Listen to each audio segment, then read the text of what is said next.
What up? What up? Welcome to another great episode of the Real Deal Podcast. I'm your host, as always, Courtney Harden, and this is the annual NBA season is here. It is back. Starts on Tuesday, the 22nd, 21st, 22nd. This is the 18th today. So, yeah, it starts on 21st on Tuesday. So, very, very excited on this. And I got my guys coming on. Like I said, it's the 2025-2026 NBA season preview, the annual. We've done this. I think we've done this like 4 or 5 years, maybe even longer than that. It's been a minute, but I always bring my boys on to do this show. So NBA aficionados, NBA fans, analysts, we do it all. So you guys, we're going to deep dive into the East and the West, give our predictions and all that. But before we get started, hit my music. Let's get it.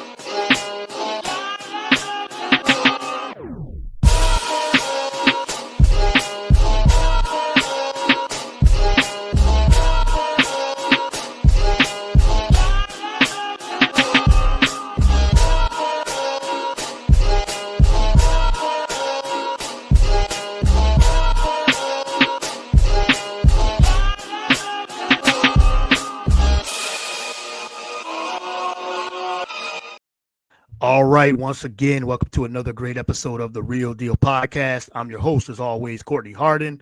Glad to be back with the annual 2025-2026 NBA season preview.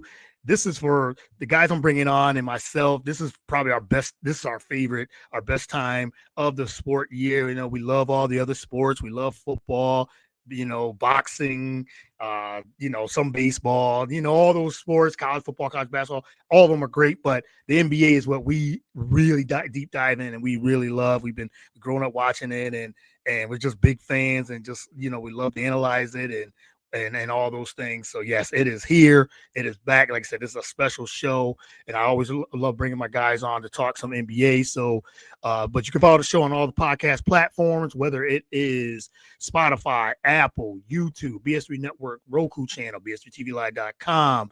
We're on iHeartRadio. We're there wherever you find. You tap in with the Real Deal Courtney Harden. Type that in. You find it on all the platforms and as well, and the BS3 Network as well. Shout out to those guys. Shout out to everyone on the team and on the network as well. You can follow me on all the social platforms: Instagram, Facebook, TikTok, Twitter, and Blue Sky. I'm trying to get into Blue Sky as well and everything. So yeah, so follow me on there at Get the Real Deal on all those platforms. All right, let me bring in my guys in here, and they're not guests, they're family. So podcast family in the building. So let me bring in my first guest, my Real Deal brother. He is one of my favorite podcasters in this industry. We've been doing so many shows together and everything too. He is well-versed in all sports as well. Goes by the same name, The Real Deal Podcast, The Real Deal with Damian Adams. Welcome back to the show, Damian Adams. What's good, man? How you doing? Thanks for having me, man. Appreciate the good intro. As always, whenever you call, I'm going to try to make sure I can get on the show because it's always a good time. And I love doing this annual preview with you and Jamus. I definitely love it, man. Yeah, for sure. And we always enjoy having you on as well. And like I said, we done back-to-back episodes and everything too. And fantasy football leagues for a minute, the Real Deal Fantasy Football League as well, which we are both competitive in. I think you're in first, I'm in third, I believe, third or fourth. So yeah, so we do a lot of different things together. So appreciate you coming on. All right, and my next guest or next podcast family member, this guy is my best friend for now. We're going on over 40 years now and everything, and it's been a minute, but we've been grown from boys to men and been in each other's weddings and all of that. But this is my brother, my best friend, like I said, for a long time, and we've been doing this for ever since then, since we were about 5-6 years old, since we've been loving the NBA and basketball. So this is nothing new. But my man, Jamus Geter, back to the show. What's good? I appreciate you, Court. All good this way. Thank you for having me on as always. And I'm ready to have some fun talking NBA. Yeah, we do. That's what we do, man. So this, like I said, this is the annual. We've done this for 5, 6, 7 years. Maybe I have to go back to the archives. It's been a minute. So, but we've been doing this for a long time. We do the playoffs and the start of the regular season. But it's here. and let's get started. So let's get into some news before heading into some headlines heading into this season. We got new broadcast the networks getting into the NBA. Amazon Prime, they got the new deal. Amazon Prime, NBC, Peacock. And also, you still got ESPN, ABC, so NBA TV. So a lot of different avenues where you can watch basketball, which we love. But lately, people have been complaining like, "Well, I can't find it. I don't have Amazon Prime. I don't have NBC, Peacock." It's like, okay, but you still can watch it if you can, and also League Pass. So, but it's exciting. Like I said, they got the new deal. It starts now this season, and just more basketball. But James, I'll start with you. What do you think of all these options that we have to watch the NBA games, and just besides ESPN and ABC, and there's no more Warner Brothers, TNT Warner Brothers. Now that Inside the NBA has moved to ESPN, we'll talk about that too. But what you think of all the options with the new TV deal? Yeah, I mean, we grew up where it was just NBC. We knew where we could find it. We knew where it was going to be, but I like the fact that I can find it in multiple places. I'm a basketball junkie, so even if accidentally I'm on Peacock watching the show with my wife after we finish the show, the game is on, then I'm stuck because I'm watching it.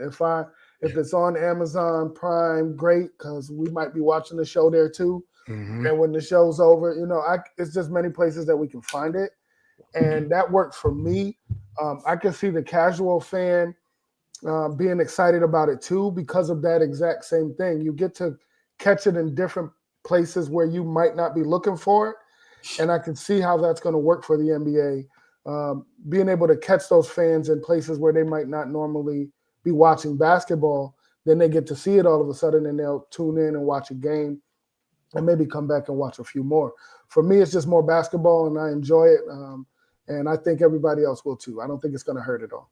Yeah, I agree. I think it's not going to hurt at all. And we do got to shout out Brandon Bean. He said, "Hello, y'all. NBA is back." He already put that comment before we started recording. So I know he's a big fan of basketball just in general. So thanks for tuning in. If you got any questions or anything like that, just hit up the chat as well. But Damian, what you think of all these options that we have for basketball? I can say I think the more options, the better. So I agree with Jamus on that. But what you think, Damian, of all these options and the new TV deal is just in itself?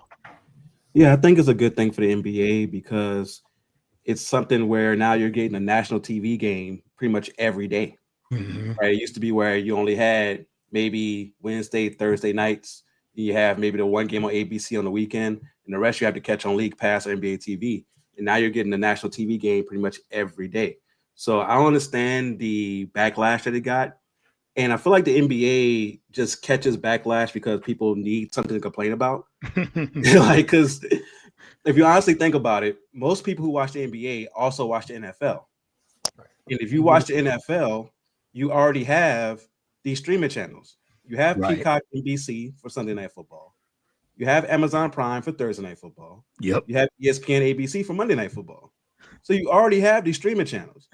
So there's some people who are just basketball fans, but most people, I would say probably a good 85% plus who watch the NBA also watch the NFL, which means you're already having these streaming channels. And most people who are complaining online, they're going to stream it illegally anyway.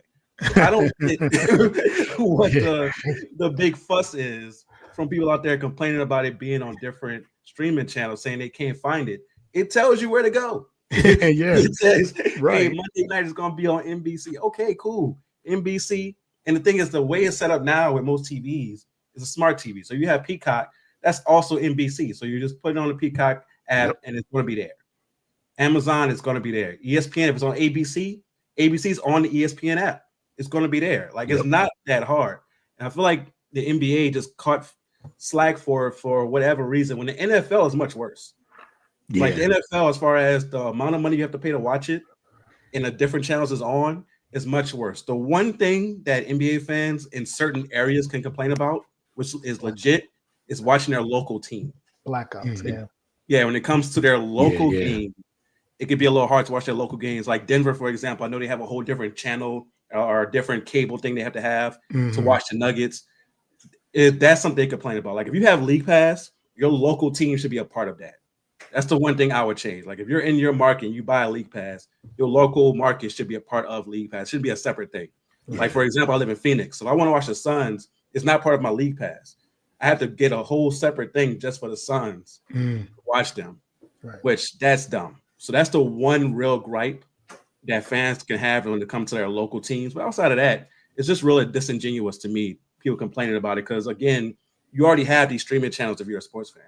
Yeah, right. And if they said, just because, like you said, if people are watching NFL and you said Thursday night and then you got Sunday night and Monday night for the NFL, the NBAs are going to be on all those same time frames, you know, with those same platforms. And on top of that, I think because the NBA is so global, Amazon globally is huge. So it just it helps the NBA, helps Amazon. It's just, more money. And plus everything is going streaming just about anyway. So the NBA jumping on the streaming, it was just only a matter of time. All these other sports have done it or are doing it. You said the NFL, it's even worse with the NFL because you said the NFL's got Netflix. They're doing things on Netflix. They're doing things on Peacock. They're doing things. The NFL got a stranglehold on almost every platform that there is. So the only complaint I would say if there was, I'm glad it didn't go on Apple, because if you're an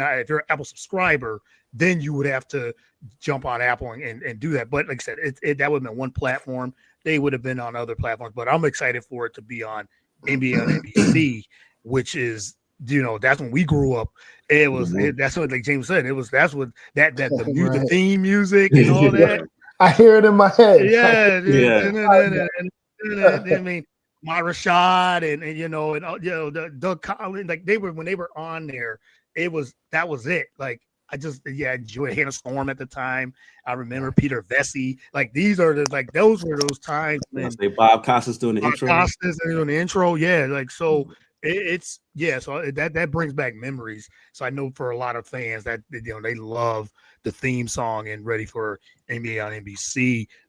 And I'm thinking more of too the coverage too. Like there's so many names from each, on Amazon and Prime, Amazon Prime and NBC.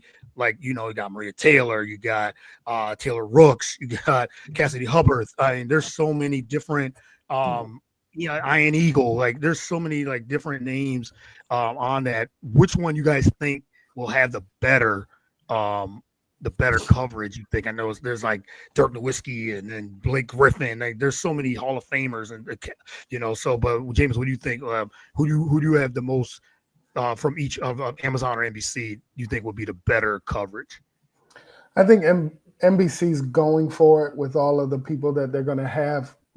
As special contributors and all of the people they'll have, who have a good foothold in the game right now as far as broadcasting, and I think it's just the nostalgia. It's gonna start there. People want to see it, especially our generation, but people have heard about it. They know what's coming. They want to kind of see what was so great about it when we grew up watching it.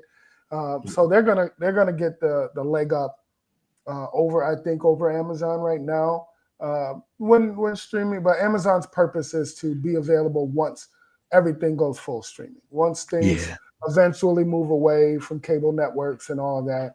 I think that's just that first step. The way the NFL did it, it's just get a good step into the streaming sites, make sure we got a good understanding of what that is about and how we're going to be able to get this to all of the fans. I think that's what that's for. But if we're looking for good basketball content, quality of content, I think of the two, NBC is probably going to have the leg up right now.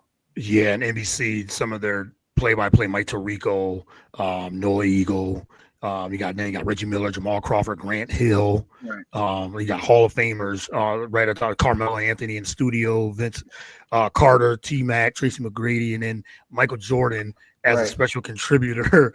I don't feel like Mike gonna show up like twice. Yeah, he's gonna show up twice. He might show up the first week, and the last week. In the last week, yeah, maybe All-Star break, maybe All-Star game. But that's the biggest name of all. But when they say Michael Jordan's special contributor, I'm like, man, how much of a special contributor he gonna literally have a drink in his hand and a cigar in the other hand. Yeah. Talking junk. I guess I can talking junk. Just talking junk. Yeah. That's all Jordan gonna do. He gonna be there and criticize and all that too. But Damian, what do you think of do you think it's gonna be Amazon? Like James said, I think Amazon is gonna take a little bit because once NFL, when the NFL season is over, then I think we'll really see the full swing of Amazon. Now, I think quality, Amazon might have it a leg up on almost anybody because what they're doing with the NFL, their quality, man, is crazy. So I think they could just how to watch it is going to be better. But nostalgia for NBC for sure. But what do you think, Damon? What do you think of the people that are on Amazon and the broadcast team that is on NBC? So with NBC, they got a lot of people from TNT. So they have people with more experience. Right. So I think that's going to matter at first is the experience and with them calling the games. I do think Amazon's going to be really interesting. One thing I like they do with the NFL, they have the next gen option where you can watch it and it's from that different angle. And you also get all the stats that's going on and they break down things in a different way on that particular stream compared to the regular stream. I feel like they're going to do that with the NBA as well. So it's going to be interesting just to see that option of like the next gen stats with the NBA and breaking it down that same way. So I am looking forward to that, but I think NBC will have the edge at first because they have the experience. And also from just a production standpoint, they've done it in the past. Now, I don't know if they have the same people from back in the day from when this hat was, when they were actually, but they have the experience from then, right? They know exactly how to bring a good NBA product to the fans. So they're going to have the edge at first, and it's just going to take Amazon a little bit to get together. But they have Taylor Rooks, which, of course, all of us guys love. But that's going to be something. Yes. I'm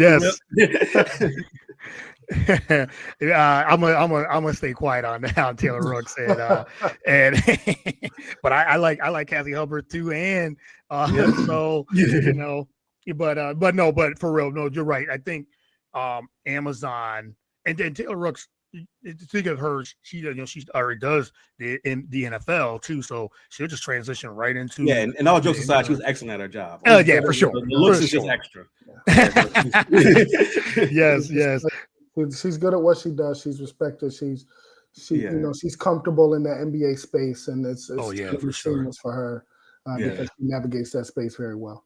Yep, absolutely. Yeah. So I think you said at the end of the day, I think this all it does is help the NBA, helps with us as fans just to be able to watch a whole bunch of NBA, and I know we'll be chatting all throughout the season, like, oh my goodness, did you see this? You see that?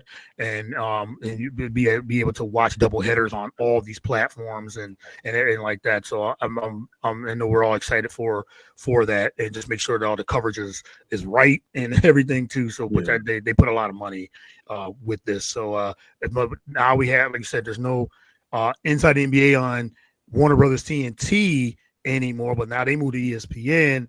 And ESPN ABC has been they're the leads now that no TNT, but you have Inside the NBA moving to there, and they say that nothing's gonna change. That's what they say. Well, I guess it's a wait and see. But Damien, we'll start with you on this one. What do you think of the Inside the NBA guys? Do you have any reservations? Do you have any issues you think is gonna happen? Any hiccups is gonna happen on them on ESPN? ESPN said they're gonna let them do what they need to do. I kind of feel like they are because they let Pat McAfee do his thing, and you can't mess this up. These guys have been doing this for so many years, the chemistry and all that. But do you have any reservations that it's on ESPN? I don't have reservations about them censoring them in any type of way. I have reservations about the time they're going to have. Mm-hmm. Like one thing with ESPN, they're going to get those commercials off.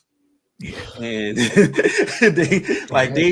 their halftime show isn't a halftime show. It's a commercial show featuring halftime. Yeah. And that's the thing that worries me is that the Inside the NBA guys, the reason their halftime and their post game show is so good is that they have time for them to cook.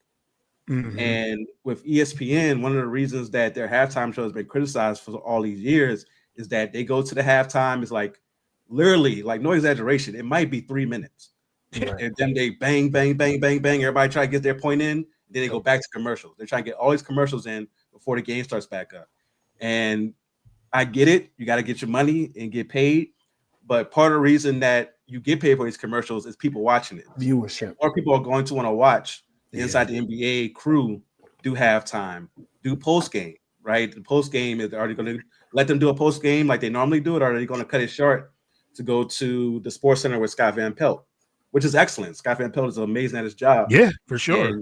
But you want to let those guys cook and not be cut short because they have to show so many commercials and take advantage of the audience they have for the NBA or NFL, whatever it is. They always have so many commercials when it comes to their halftime shows or even post-game shows. So that's my biggest concern. Yeah, I agree. I think it is the timing, and I know that's what Barkley and Shaq, what they were saying, like, hey, sometimes we go at 2:00 in the morning, 2:30 in the morning, and we just let them, like I said, let them cook, let them do their thing, and that's what we loved about Inside the NBA. Those guys just, with Kenny and Ernie, they just go at it and everything too. So I'm worried about that because even Scott Van Pelt said, who am I? Like these are the guys, like these are Emmy Award winning team here, I was like, hey, I just want to be a part of it. That's it. I just want to be a part of it. I just don't want ESPN to put on Stephen A. Smith on here or put any of those Kendrick Perkins and all that. That's the reservation I have. I don't want to have, and like you said, with the ESPN show, and you say they got 3-4 minutes, it is Stephen A. ranting about his Knicks or something like that. I don't want to, the inside guys are the guys that they said they go on for hours after the game. So I'm worried about the time too. But they said, like I said, they let Pat McAfee do his thing. So let's the inside the NBA guys let them do their thing. So ESPN, I know they got their production crew from TNT, so they're still on there. But I just don't want ESPN to be meddling with it. Just leave it be. And this is why they've been doing it for so long in their Emmy Award-winning show. So, but James, you got any reservations on Inside the NBA on ESPN? Yeah, mine is the same. I heard Charles and Shaq talk about those same things. I completely agree with both of you.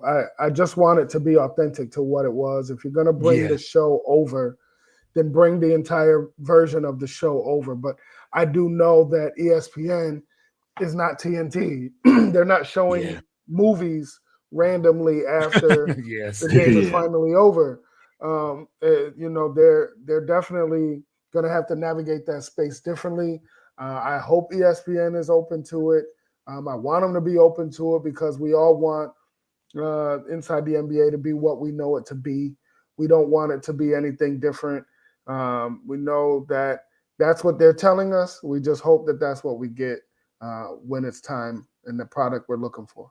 Yeah, for sure. Because if you don't, then people are going to be like, "Look, see, this is the reason why they shouldn't have went over." I know, and I know they said right in the beginning it's gonna take a little bit before, because if they're on ABC, with network television, they're gonna show commercials, they're gonna show their shows and things like that. But on local news, 11 o'clock.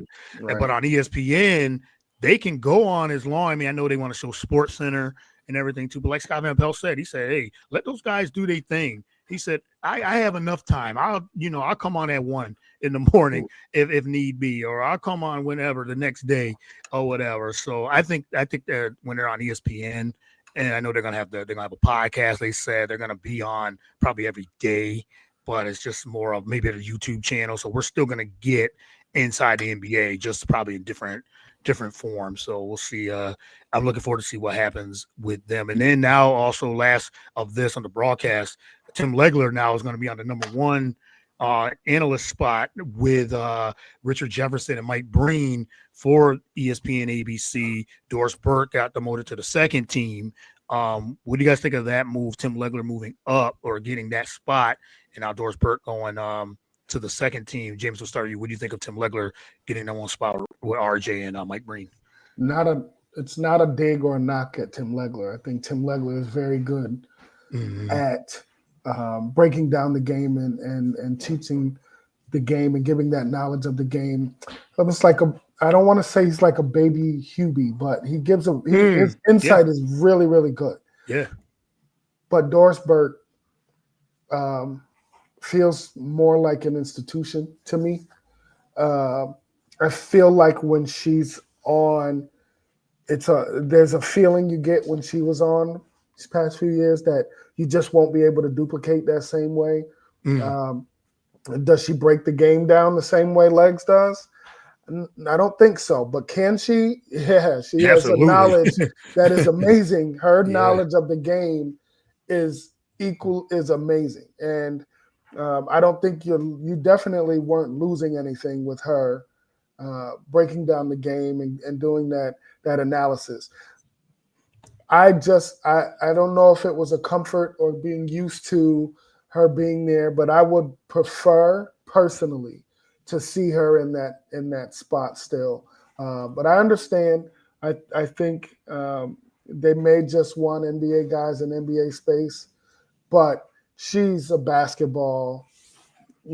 She's a part of the institution in the fabric of basketball. It doesn't matter what level. It doesn't matter what league. She's great for basketball. Her commentary is great for basketball. Her analysis is great for basketball. The way she teaches the game and reads the game and understands the game is amazing. And I would personally love to see her in that spot. But I don't have any reservations with them putting Legs up there. But if you're asking me, I would prefer to see Doris in that spot. Yeah, me too. And with Tim Legler, like I said, I've always enjoyed his commentary, his breaking down the game, analyzing, and he's one of the best, if not the best, at it. And I'm glad he got an opportunity, because I was looking forward to him getting an opportunity to move up from just being on Sports Center or being on Get Up and everything too. And he got that opportunity. It just happened to be at the sake of Doris Burke, which I was a little upset about that too, because I'm a big fan of Doris Burke, the GOAT, as Cassie Hubbard call her, and a lot of people call her. But it's just, she breaks down the game too. As you said, she's part of that institution. She knows basketball just as much, if not more. And I did like that. I just don't feel like the chemistry, they didn't give it enough time. I mean, we just came off of Mark Jackson and Jeff Van Gundy for so many years. And they were that. I mean, that was the team. That was the Mike Breen. That was it. They let those guys go, and then you get Doc Rivers, who it didn't work out because he went to coaching, and then you try to use JJ Redick, and it's like they didn't give it enough time, and give it enough enough space, and then you bring RJ in, which is fine. RJ's fine, but I still feel like they should have just did a 2-man booth. I don't think they need a 3. They could have just had Mike Breen, Doris Burke, Mike Breen, or Tim Legler, or something like that. I don't really feel like they need a 3-man booth anymore. But now that they do have the new 3-man booth, I mean, RJ's fine. But if anybody would have been cut, I would have probably moved Tim Legler up and moved RJ down, and then kept Doris Burke with Legs and Mike Breen. But but RJ's fine. So, but what you think, Damian, of this, the new team, and they're gonna be able to stay together? That's the thing with ESPN and their crew. Yeah, ESPN has to learn how to give people time to build that chemistry. Yeah. But I do think that the reason they made this move was chemistry. I don't think it was anything to do with Doris Burke's ability to break it down or to break the game down. Right. I think it was a chemistry thing with Richard Jefferson and with the call commentator as well. I think that with Tim Legler and Richard Jefferson, you're going to have more of that chemistry that you mentioned with Van Gundy and Mark Jackson. They break down the game. They also give you the funny moments. They give you the hand down, man down. They give you those moments, those things, those one-liners that you remember, right? Yep. And I think with Richard Jefferson, he brings that funny to it, where you're going to have those moments, those one-liners, and even the little stuff he does where he interacts with some of the players because he has those relationships. I think that's probably why they kept him on. In Legs, I think he's going to have good chemistry with Richard Jefferson and also bring that super good analysis that we mentioned. So I have no problem with it. And we still can get Doris Burke on the other telecast. So they have a header. She's going to be on the other one. So we'll still get to see her. But when it comes like the NBA Finals, that's when we'll get just that team of Legler, Richard Jefferson. Yeah, and I think we just give it, like I said, give it time. And Mike Breen, he's an ultimate professional. He can work with anybody. So we'll see how the chemistry goes with with Legs. I think Legs will be fine. He like I said, he breaks it down, like you said, like a kind of like a Hubie Brown, in a way. Like he sees the game just differently. Doug Collins was like that too. He was really good, for sure. Just great basketball minds that just knew how to break down the for people who are casuals can be just be like, okay, I understand, totally understand. So Legler, I think he'll be fine. So all right, last news, and then we'll get into these. Got to talk about this Kawhi Leonard, the aspiration and how it's might affect the Clippers and everything too. And I don't know what is it going to do. This could take a whole year, 2 years, just don't know. But he's on that investigation. But Damon, we'll start with you. I know we talked about this a couple of weeks ago. Do you think this is going to affect the Clippers with this hanging over Kawhi Leonard and Steve Ballmer with the aspiration endorsement deal? Was it illegal and all these things? They're under investigation. But you think this will kind of affect the Clippers season? No, I don't think it'll affect it. I think that the only time that it may affect it is if a decision is made. If a decision comes down and they say, "Oh, this team has to owe draft picks," or they have this huge fine and they have some type of, I guess, quote unquote, death penalty. But you only could do so much to an NBA team. Right. You can't they can't void. I don't think so. I don't think they could void Kawhi's contract or force him to be on a different team or anything of that nature. So I think there's going to be a punishment that's going to affect them down the line as far as their future when it comes to draft picks. They might, take away if it's something that's found to be drastic where they feel like they really went outside of the salary cap and truly tried to cheat their way to keeping Kawhi Leonard on the team. Then that's something where they have to do they have to really put their fist down and make an example of them because they don't want other teams to do it. So they might try to take away a decade's worth of draft picks or something crazy like that to try to really set a example, but it's not going to affect them this year or even next year, I don't believe, because the team is pretty much set. They got we're going to get into it, but they got a team for the senior citizens over there. So yes. So it's not going to really affect them. It's not going to affect this current team right now, I believe. No, I don't think so either. And just to recap, Pablo Torre reported that aspiration employee claimed that Kawhi Leonard took a deal was to circumvent the salary cap, allowing two-time Finals MVP to receive an additional compensation outside what was allowed. And then it was just an earlier report that the NBA vetted and approved a $300 million sponsorship deal between the Clippers and Aspiration 2021. So yeah, you could read all that. I don't think it's going to affect them. Not this year. As I said, unless they find something, the NBA itself find something during the season and see. I know they're doing their investigation, and they could do a Joe Smith type of situation. I think that's the worst it can happen. Lose draft picks and he loses money and all those things. But it's gonna. I think it's gonna. They may wants to, and I'm sort of sorry. They want to really do their due diligence and really take their time with this. So I don't think it's gonna affect the Clippers either. But they're gonna definitely be on pins and needles for sure with it. But James, what do you think of the whole this whole Kawhi Leonard and situation? Do you think it will affect the Clippers this season?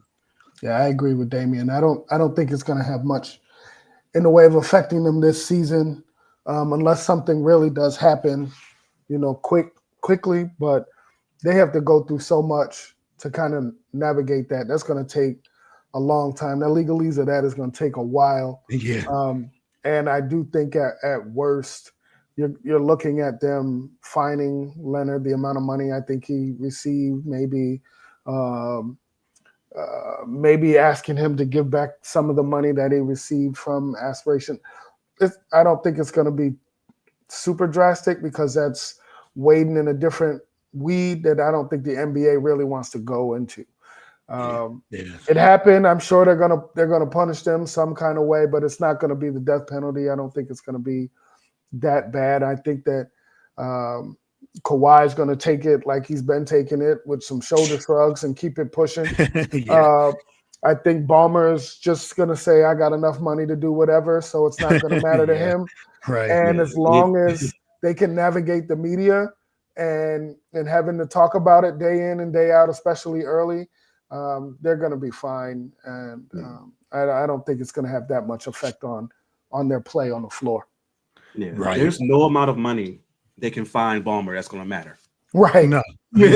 There's none. Like they can't go past like $1 million maybe. Right. But they still, and that's nothing to him. Like that's like us can find $1. Like he Right. really, Right. like it's not gonna matter to him. Nope. Yeah, that's true. That is true. Yeah, and like I said, they're not clear of any wrongdoing. It's just more of what can they find, or if they find anything. And like I don't think it's a death penalty either. I agree with you, James, on that. I don't think it's gonna be that. Like I said, Kawhi might get fined something. They might lose some draft picks. They'll be fined a certain amount of money.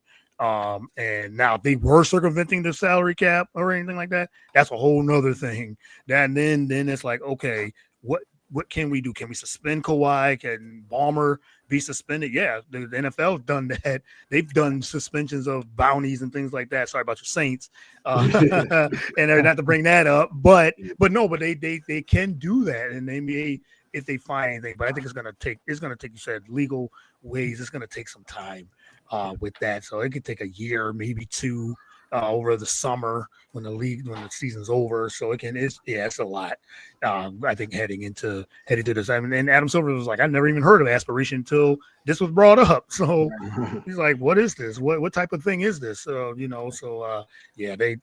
don't think it's gonna affect them, not this year at least, for sure. But all right, let's get into this all these teams and everything. I'm gonna start with the East this year. We're gonna go with the East since we were just talking about how wide open the East is. So many injuries to some of the star players. Jason Tatum, who thinking he might try to play in January. I don't know if he got the Wolverine blood or what. I don't know what's going on. Him healing, but he doing something. He's out there dunking and stuff like that. I'm like, man, you just come off on an Achilles tear. That's like the worst injury you can have. So, but yeah, so you got some injuries with that, and with some teams in Indiana and Boston. Damian Lillard was on Milwaukee, now back in Portland. He's out as well. Halliburton as well. But let's start with the East. I'm gonna start with the top. You guys feel like it's Cleveland, New York, and everybody else? That seems like that's the top two teams when I've been reading or anything like that. James, we'll start with you. What do you think of the top of the East? Is it Cleveland, New York, and everybody else, or do you feel like it's more than just those two teams in the East? It's more than just those two teams in the East. I think for the East is wide open, but I can understand why Cleveland and New York are the teams that you look at first. But you look at teams like Orlando, you look at teams like Detroit, you look at teams like Atlanta. Even if Philadelphia is healthy, I'm going to keep singing that song.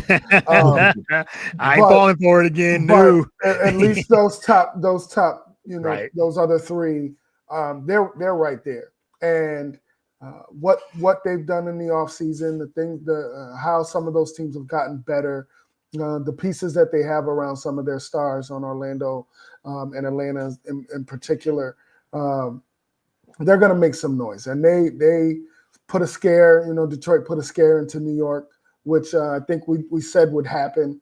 Yeah. At the playoff preview, I was real adamant about saying that Detroit it wasn't going to be an easy series. I think they got that year under their belt. They're coming. Whether they are the ones to represent the East or not, we'll talk about that later. But it's not just Cleveland and New York and everybody else. The East is wide open. Yeah, for sure. The East is wide open. You named all those teams where they've added pieces. Orlando added pieces like Desmond Bane. They needed shooting. They got it with Desmond Bane.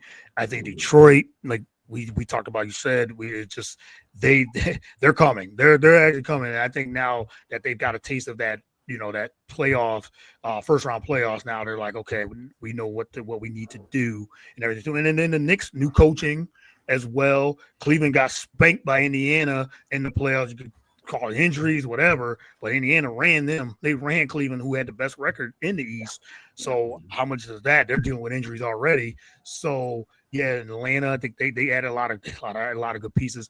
I still feel like Boston actually, I don't think they're going to be top, but depending on where they land, they could still make some noise too. It just depends on what Jaylen Brown, him as the lead guy, and that system and everything. So there's a lot of teams in the East, like you said. Even the Sixers, if they stay healthy, I'm not falling for it. I don't think they're gonna stay. I just can't with them being healthy or not. But if they are, and Joel Embiid can play 60 games, that's at the minimum. Yeah, for sure. But Paul George already dealing with injuries and everything too. But yeah, there's a lot of teams. But what do you think, Damian, of the East, that top of the East? Is it the Knicks and Cleveland and everybody else, or you feel like it's the same, like what we said, other teams and involved? I agree with Jamus. It's more than just those two teams. You think about Orlando, with not only did they add Desmond Bane, but you're getting back Jalen Suggs, who missed most of last year. Paolo Banchero missed almost half of last year. Franz Wagner missed a big portion of last year. There were a lot of injuries on top of the offensive woes that they had. So I like what they're doing as far as being able to add offensive firepower along with maintaining that strong defense that they have. So I think Orlando's going to be right there. Atlanta, I like what they did as far as with their roster. Now, of course, their big thing is, can Kristaps Porzingis stay healthy for them to really be a contender? But I like Atlanta as well. I have some reservations about Detroit, though. Okay. I don't know if you want to get into them now. Yeah, might as well. So with Detroit, I think the loss of Beasley and Tim Hardaway and Jaden Ivey not being healthy is big. Ivy, they're saying still a few weeks away, and you hope that he comes back strong. You also lost Dennis Schroeder, who was a big part of that run last year for them, especially in the playoffs. Yeah. So they lost three big pieces in those pieces that they lost. I do like Cade Cunningham taking another step forward this year. Karis LeVert, I like the addition of him, but does he make up for the loss of Beasley and Hardaway? Duncan Robinson is a good addition. Of course, he can make up for some of the three-point shooting. He's an excellent three-point shooter. But I feel like they lost more than what we have given it credit for with those three pieces. That's true. And then they did lose a lot, like you said. And is it enough with Duncan Robinson? That's the key with Detroit. Is that enough? But if they put around, I think, the pieces for Cade with shooting and everything too, I think they could make that jump. Like I said, they gave the Knicks a problem.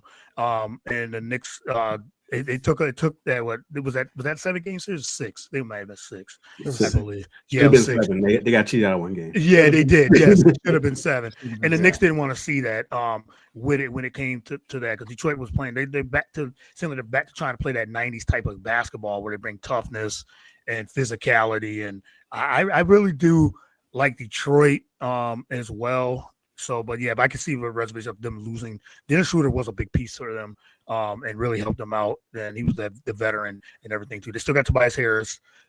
He brought a lot of veteran leadership for that team too. So, but I think Cade could take a more of a step as well. But let's break down the Knicks and Cleveland, since we think they might be the top 2 teams. But there's, like I said, there's always those other teams. Out of those 2 teams, who you think could actually represent the East if you were to pick them? James, I'll start with you on that. Do you think it will be Cleveland, or do you think it will be the Knicks? What's your take on both of those teams? As the resident Knick hater, no, I don't hate the Knicks. I just don't like their fans. But like Cowboys fans for me, right? I would like to say that the Knicks are going to be the one to do it, because I think they're going to have better. Their offense is going to be a little bit more free flowing, which I think would have helped them last year. They got bogged down with it being in Jalen Brunson's hands all the time. It kind of just being the Jalen and Cat. So Mikal was on the outside, just standing in the corner, waiting for something to happen. Even OG could, when Cat and Jalen when they were out, OG could go and have a ball. He could just free. I think Mike Brown is going to bring an offense that allows for that freedom to happen on the floor. You're going to get less stall ball, which is going to be better for what they have on their roster. And I just like the fact that Mitchell Robinson is back and he's healthy, and that kind of slides everybody into their proper position. Hart coming off the bench. I think they have a little bit more depth on their bench this year. And I want to say them. I just think that Cleveland, it's their year. I think they went through everything you could possibly go through last year, even though they won, at 64 wins last year and led the East in wins. I just think the injuries they had in the playoffs, getting beat on, being looked at as a team that just choked and underachieved, I think that's out the window this year. I think they believe themselves to be the head of the class in the East. And I think they're going to come out and they're going to play like they're the head of the class in the East. And it's a toss-up. I can see either side. Yeah. I'm going to go with Cleveland just because I think it's their year to make up for everything that has happened last year. They're going to come out with that just the mindset that I think is really what was missing, the mindset of a champion, maybe to come out and represent the East this year in the finals. Yeah, I like Cleveland too. If I had to pick out of the two, I think too Donovan Mitchell, he can he can go off on anybody. Like he can have 40 and just have stretches of games where in playoffs where he can actually just keep going off. The thing I like that what he did last season, he took a little step back and said, okay, I gotta let everybody else do their thing, and now letting Evan Mobley really step up. I think Mobley can go to another level.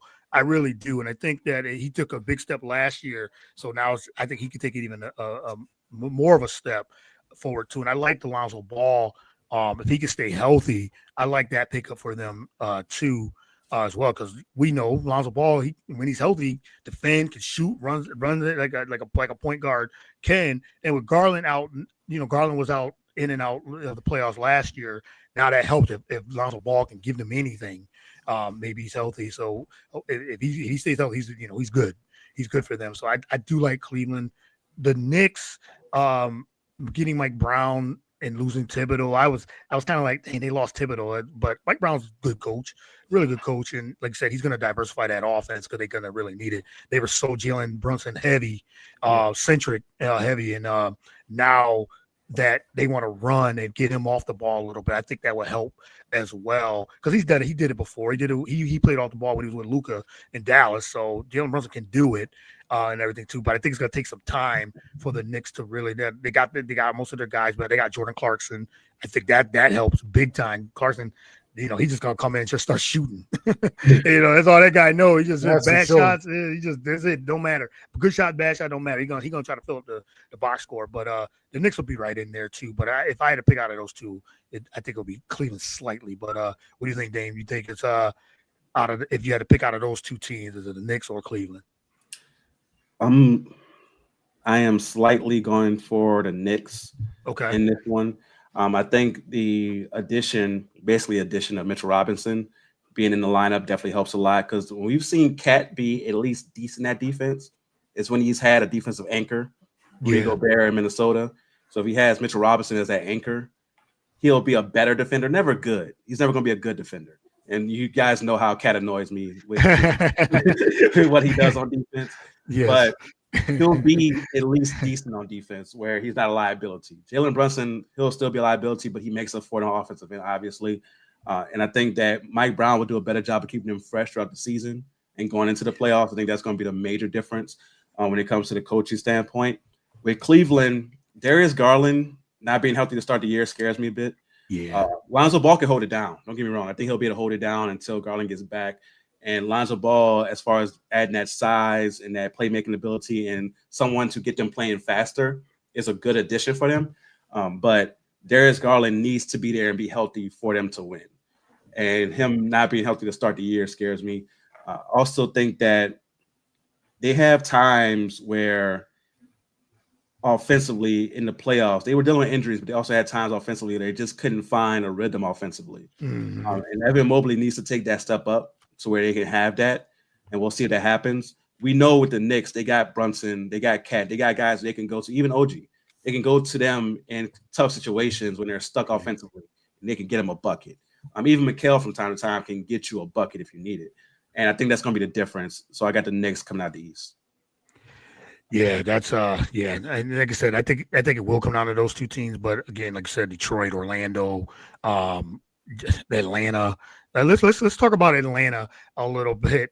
It's funny because Atlanta, they're always either they're a playing team or 3-4 years ago they got to the Eastern Conference Finals and everything too. But you said they pick up Chris Porzingis. He's always the guy that, like, the X factor. Like, this guy still can make a difference. He makes a huge difference when it comes to. So I wonder what version you're gonna get from that. Trae Young now contract year. I think he's gonna have a monster year. I love the addition to it with Nickeil Alexander-Walker. Thought was a really good pickup as well. Jalen Johnson. I mean, Atlanta's got the pieces around Trae Young to do well. But Damian, I'll start with you. What do you think of Atlanta? Can they make a even bigger jump than being just a playing team or 8 seed, or do you feel like they can get in that top 5, top 6? Well, I definitely see them as a top 6 team for sure. I think they'll be in the top 4. Like, I think Orlando and Atlanta could be the teams that spoil the whole Cleveland, New York thing. Like, they're that good to me. Atlanta, Trae Young, of course, we know defensively what he is, but offensively, he's an absolute monster offensively, and especially with the right pieces surrounding him. And I think they built this team in the perfect way around Trae Young this year. When you think about Jalen Johnson, Dyson Daniels, you think about what they have there, it can really work out in a great way for them this year. And again, they need everybody to stay healthy. Yep. But that team stays healthy, they can really make some noise in Eastern Conference. Yeah, I agree. I think they will. You said they stay healthy, and as you said, Trae Young has a team around him. This might be one of his best, not his best team around him. They can really make some noise. Like I say, he's playing on a contract for a contract year, so he wants to shine, be an all-star, and get this team back into a deep playoff run. But what do you think, James, of Atlanta? You think they can crack that top 4, top 5, or they just another play-in team that can get in 8 seed, 7 seed, and maybe try to make a little bit of noise? Yeah, I agree. I think barring health, of course, that's major for everybody, right? Yeah. All things equal, they're a top 4 team, top 5 team in the East, with a real shot at breaking up that party and coming out of the East. I think that, like Damian said, they built that team around Trae perfectly, offensively and defensively. Porzingis is there. What he can do on that side of the ball will be helpful. I don't actually think they're going to rely on Porzingis as much early. I think they're going to be able to get Onyeka a lot of minutes and kind of get his defensive presence and prowess up. That's going to help, kind of take some of that pressure off of Kristaps. I think they're going to, with Jalen Johnson coming back, I think he can do it on both ends of the floor. We know what Dyson Daniels can do on the perimeter. He's one of the best defensive players in the league. I don't even think there's any question about that. But it's just about what Ricochet does, right? What he's actually going to do. And I'm speaking on the defensive end. I think he got better throughout the year. Yeah. He got better offensively. He started to figure his way out within the NBA. Physicality, where to go off the ball, how to play without the ball in his hands, how to cut, where to be, where the spots were, and he figured that out, and he started having impressive numbers. And with all of that, we still have to think about what Trae was able to do offensively. He was a double-double every night. You know what I mean? He was 24 and 10 every night, and what he can do on that side of the floor is almost like a defense unto itself. We say the same thing about Steph, right? Yeah. We're not really thinking of him as a defensive player, but the threat that he is on the other end, if they get out and run, that's going to make you hesitate. It's going to make other teams want to take better shots, maybe a little bit longer in the shot clock. You're not going to want to get those long rebounds where they get out and go, and it's just pass, Trae 3. You don't really want that, right? So I think just what he does offensively can make up for some of what he lacks on the defensive end, and what they have in the front court to be able to protect him. I think maybe he'll even come with a little bit of a better effort on the defensive end, and he'll actually try to play a little bit better on-ball defense. Maybe not the greatest off-ball defender, but that on-ball defense, the pressuring the ball, getting up and over switches, or if he feels like he's going to get beat, getting to that switch and letting the bigs just knock that ball into the second, third, sixth row. I really do believe that Atlanta has a real shot because they did a very good job of building around their superstar. And I think that Trey is going to take that next level into superstardom this year. I think we're going to see him a lot more with all the platforms. And I think he's going to go out there and show that he's one of those potential. I'm kind of half penning him in to being one of those next superstars in the NBA. Yeah, I like that breakdown because you said Trae Young, they built this team for him. He's already a dangerous player. And like you said, if he even just tries on the defensive end, like how Curry has done now over the last 5-6 years, Curry's no stopper, but at least he knew like, okay, they're hunting me on the defensive end. I got to at least put an effort in and everything too. So if Trae can just do a little bit of that, like you said, he's in such a danger on the other offensive end, the other end. It does make up a lot of that for the lack of at least trying on the defensive end. But I think he will, because the team is should be so good that he's going to think, okay, this is what I was built for to do in Atlanta, and then let me put it all together. He's the glue, so he's going to have to put it all together. But I like their team too. I like the pieces they picked up as well, and I think they will be. He said, barring injury, should be a top 5. It's at least a top 5, top 6 team. They should definitely be a top 6 in the East. But we got that other group of teams, which I think will be, we talked about Orlando a little bit and Detroit, and they said Atlanta. But now you got that other group. You got the Sixers. We talk about the Bucks. Miami, Milwaukee. I mean, with Giannis, one of top 3, top 4 players in the league. This might be one of his worst rosters that he's had in a long time, too, and everything. But you never know. They're always somehow in the mix. With Doc Rivers coaching, he'll get the best out of what he has in Milwaukee. I know there's talks about Giannis maybe leaving and all that, but he's going to put up. He's going to put that effort in and like I said, be a top 3, top 4 player as well. So you got that Knicks group. Miami's at Boston as well. Even Indiana. You just who knows, even though losing Miles Turner to Milwaukee and everything too, but they got that system. So we'll see what happens there. But what do you think, Damian, of that next grouping out of those teams, Miami and Milwaukee, any of them will crack that Philly to crack that top 6? Well, Philly definitely can. I think Philly has the widest range of outcomes. In the NBA. That's perfectly said. Yes, it is. They could go to the finals, or they could completely be the 12th team in the East. Yeah, it can't get no worse than it was this past season, right? Yeah, they have a wide range of outcomes if they're healthy. Let's say Joel Embiid plays 50 games, and Paul George gives you 55, 60. Maxey gives you 65 plus. Yeah. McCain comes back and is healthy. If they're fully healthy, they can crack the top 6, and they could be a team come playoff time. We're like, man, we got to deal with Embiid, Paul George, Maxey, McCain. They could be a group that can crack and really make some noise if they're healthy. That's the big thing with them. Like, even more than I feel like them and my Pelicans. That's the if healthy teams. That's the if healthy Hawks. Too many question marks. So many question marks when it comes to those two teams. So Philly's definitely the team that stands out in that middle group. Milwaukee, their team is weird, but they have talent. Like when you look at their roster, they have a legit 9-10 man rotation that they can go to. And Giannis is going to have to really be the forefront like he always is, but even more as far as being a playmaker and the table setter for everybody, because they don't really have a point guard in that way to set up everybody else. So he's going to be the guy setting everything up for these guys. And if he's able to stay healthy, he's getting you 45 wins by himself. So I feel like Milwaukee can be a team that's going to sneak into that top 6 as well. In the East, once you get past that, it's really wide open because Miami, they're starting the year off with no Tyler Hero. I don't really like their roster. Once you really look at it, this could be a really bad year for Miami. I think a team like maybe Charlotte could sneak in there. Okay. I like Charlotte as far as if they're healthy. Again, they're another team that's an if healthy all-star team.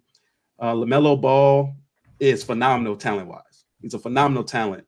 And if him, Brandon Miller, Khan Knuppel, if they can really get together, I think Khan's going to be somebody who's a rookie who can really make an impact right away because of his shooting.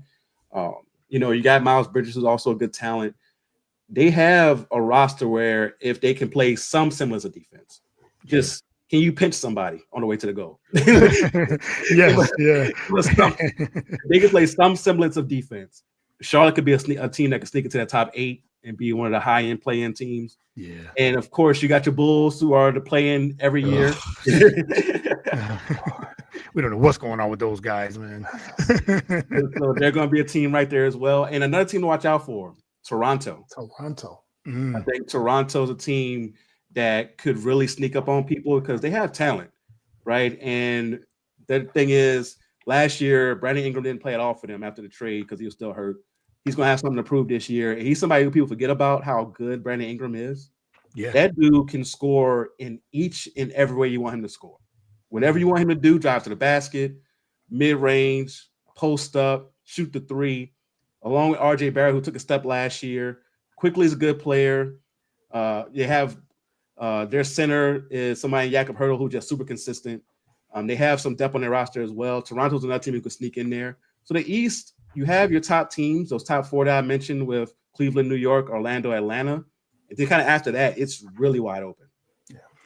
It's very wide open. And yes, a lot of the teams that you said, Toronto, for me, like I said, they got a lot of good talent. It's just, can that mix be, that's the mix of the talent they have. Can it come together? I guess we'll see now. You said with Brandon Ingram, he was injured most of the season. Can he mix in with that? And they just have they have a weird, they have that weird talent around, like together to be to chemistry. Weird mix. And it's a weird, put together and everything too. Can Scotty Barnes, can he take that next step?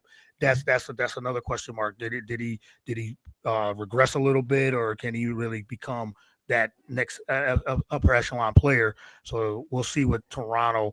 Philly, with me living here and seeing that and knowing the pulse of that team, it's always extended. They got so many red flags, so many question marks. But he said if they're healthy, if they have all those guys, you said it's a wide range. You're right. It was just they can go either way. They can be a top 4 team, or they can be 12th, 13th. They can be at the bottom with the Nets, with the Wizards. So they're one of those. They're at the mercy of their top players. So we'll see what happens with them as well. But I still feel like Boston. I can't count those guys out even without Tatum. I think they can actually still make a little bit of noise with the parts they have. I mean, Derek White's going to take another step. Like I said, Jaylen Brown's going to lead this team now until Tatum is back. I think Peyton Pritchard's going to explode. I think he's going to play even more. He was 6th man of the year last year, so he's going to play in even more minutes and things like that too. So, I can definitely see Boston still treading water at least until Tatum comes back. So we'll see what happens there. But James, when you think of those, the next tier, if we think those are the 5th through 8 or 5th through 9th. Yeah, I think I agree with what was already stated.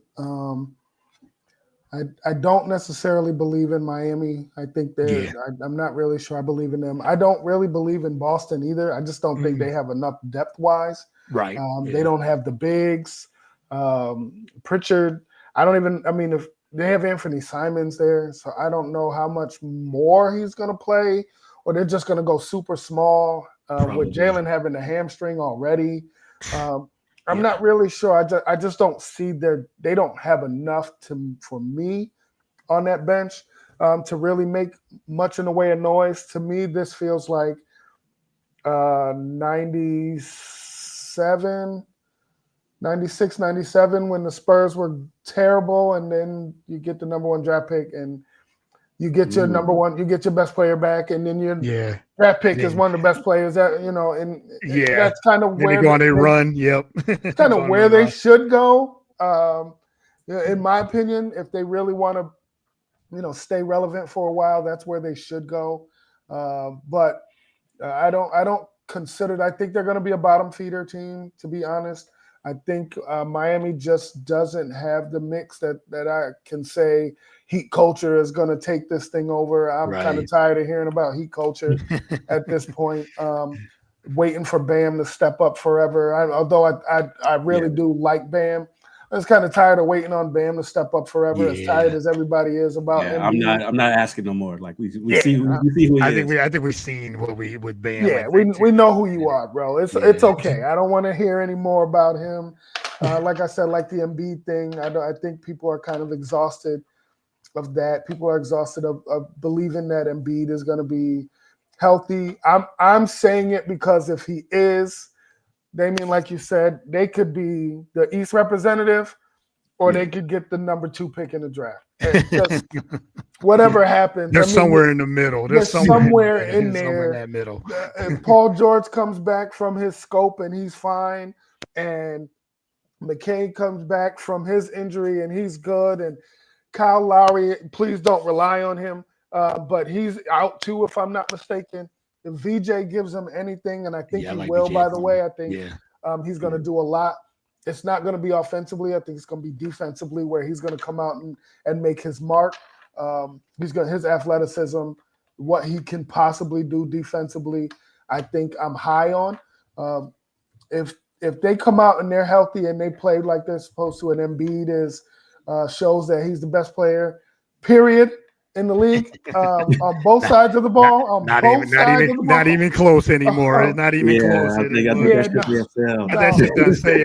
Yeah, that's over. I'm not even dying on that ledge anymore. That's over. I'd like to see it, but and I'm over with that. I do think that they could be in there with. I think Indiana's going to still be pretty good. Yeah, I think they played well when Tyrese was out. When he was struggling, they still figured things out. And I think the guys who are going to be there, the Nemharts and those guys, they're ready to go. They proved themselves in the playoffs, so they're just going to come out in the regular season and do their thing. Pascal, I think they'll be a middle of the pack team. They're not really one that I could say is going to be a contender, of course, without Halliburton for sure. But they have a chance to be, 6, 7, 8, for sure, 6, 7, who knows? But I think I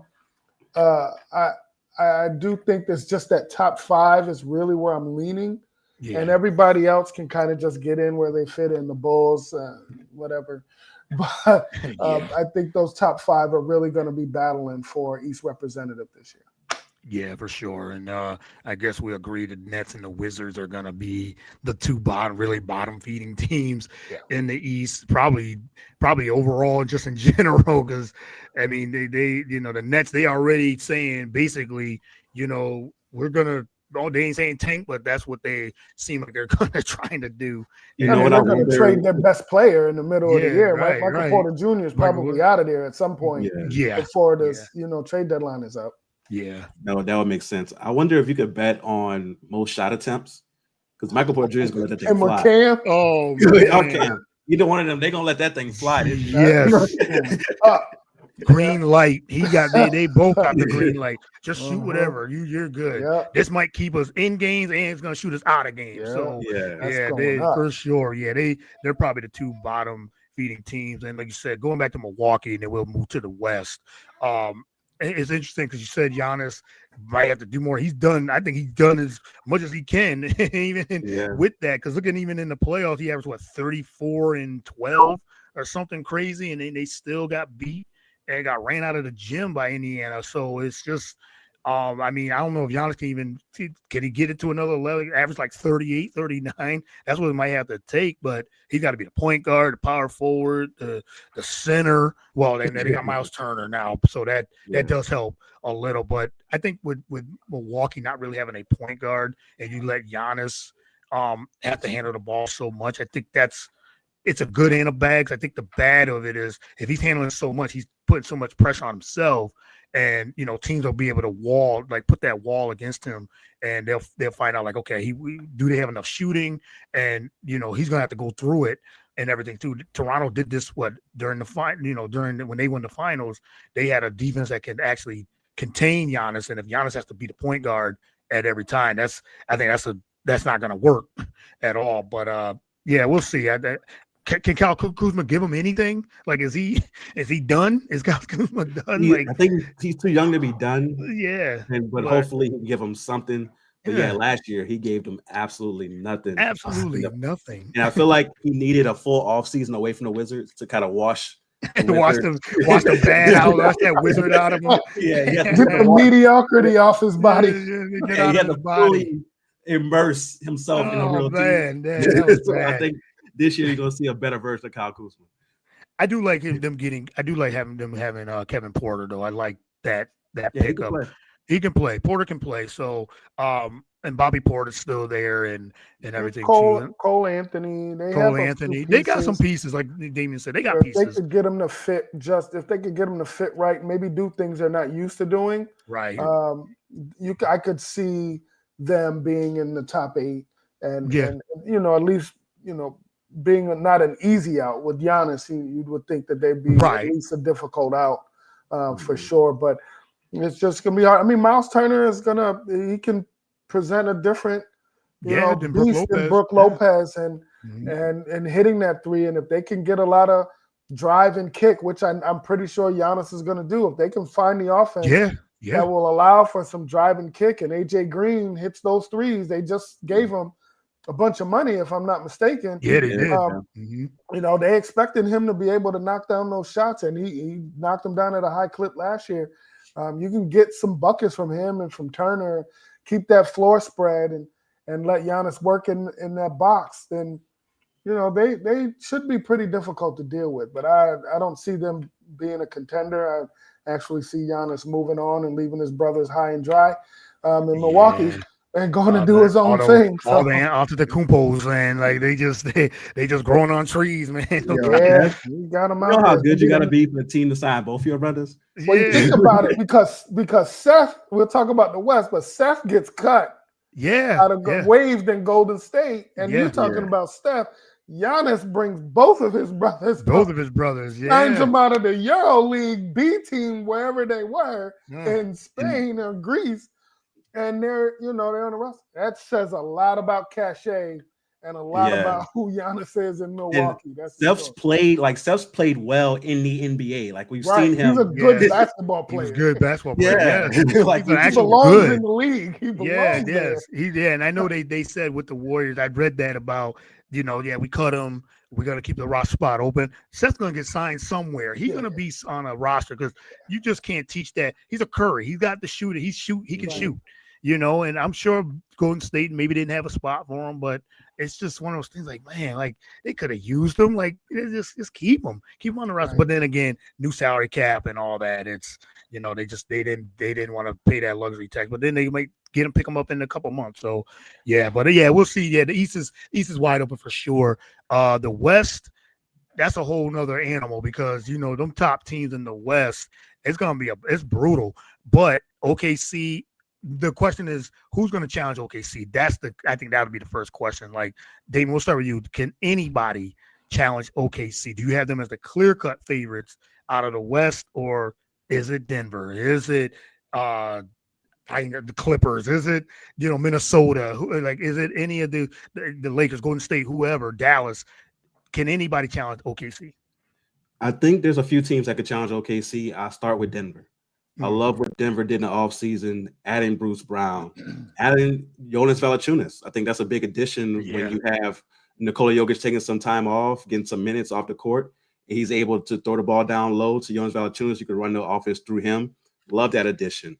I think that they, as a team, because they got deeper, Nikola Jokic still being in his prime, still being somebody who could average a triple-double. Best player in the league.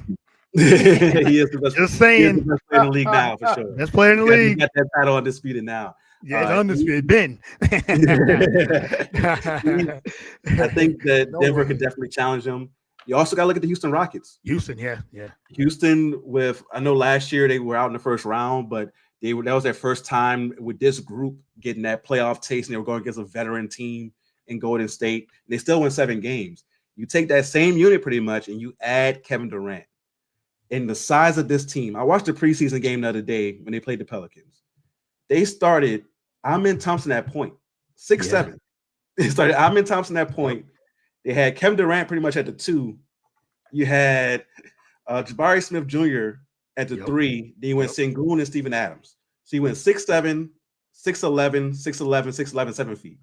And Kevin Durant about 7'2" himself. So exactly. So when you can do that, it like legitly, not like as just like a funny gimmick type of thing. Like they can legitly go with that lineup and have Reed Shepherd as your backup guard, and they have depth behind it. That team's gonna be dangerous because it's gonna be so hard to score on them at times because the length that you're gonna see on that court. That's the team that you have to put that conversation as well. So Denver and Houston are my first 2 that come to mind as far as true teams that can contend. Golden State is there, but their age scares me. Yeah. Because you're asking for multiple players over 35 to stay healthy. Steph, Jimmy, Draymond, and Al Horford now has become like a key piece for them. You're asking for multiple senior citizens to be able to play deep into the playoffs. That's going to be really tough on them. I think that those 3 teams are my top 3: OKC, Denver, and Houston. And then you still have some other teams right there as well who can also contend, but those are my 3 front runners. Yeah, I think definitely. I think OKC is still going to come out of the West because they. I had read something they return 99% of their team. Now, who does that after you win a championship? 99% of your team is returned, and they're young. They got the MVP, arguably the best player in the league in the SGA, and you just come off that, and they did this with Chet playing 30-something games, 30+ games. I mean, he's got another level where he could take it too. But I feel like OKC, they're deep, they're young, they have it. They had all the pieces to repeat again. But I agree with you with Denver for sure. You lose Michael Porter Jr., but you said you bring back Bruce Brown, who was a key contributor to their championship 2 years ago. Off of that, Cam Johnson, another guy that can play D, can shoot, and all those things too. So I like the depth of Denver now that they got a team where I think this is what the Jokic was saying. He's like, I just need that type of team, just a team that can have the depth. He said, Valanciunas, it's funny, that whole contract situation. Was he going to go overseas? Was he going to play? But now he can just, like say, he's a legit backup for Nikola Jokic. So that just helps him out and everything too. So yeah, I like Denver as well. Houston, you add Kevin Durant, and I think now with KD, with Phoenix, the bad season they had, the bad 2 seasons they had with him, I think people forgot how good Kevin Durant is. I think now he's gonna, I'm on a legit team. I'm gonna show y'all I'm Kevin freaking Durant, as he said. I'm still KD and everything too. So getting them, the Van Vliet, it definitely hurts because he's a steady hand at the point guard position. But as you said, Amon Thompson's going to take that next step, and he was already going to. And if they're so big, they still are deep. They play tough defense. They got a great coach. So yeah, I agree. I think those are the top 3. I think Minnesota too is in that mix as well. If Ant takes another level, like an MVP type of level, they can get to the conference finals once again as well. So I think those are the top 4 in the West. But James, what do you think of any teams that you think can actually challenge OKC in the West? Top teams. Yeah, I think Denver did a good job of building a roster to compete against anybody. They're as deep as they've ever been. As good as Jokic is, I don't think you could rely on him alone to carry you. Agreed. And I think that he's just not that type of good, where he's really good, but you can't put it on. He's not that LeBron, that Michael Jordan type of player where you can put it on his shoulders and he can will any 12 to the top of the mountain. I think when they won, it was a collective effort. And he was just the major head of that snake. He's definitely going to be that this year with what he can do offensively and how intelligent he is on both ends of the floor. But now they just have the pieces. They have the shooting. They have the defenders on the wings. They have the depth. They have what they need to be able to compete with OKC. They can go big. They can bring it down and compete small. They can do it in any way that you would like them to and compete. And I think that may have been where they lacked last year. They're not lacking that this year. Right. Again, injuries barring everything, they have enough depth. So I like them up right there with OKC.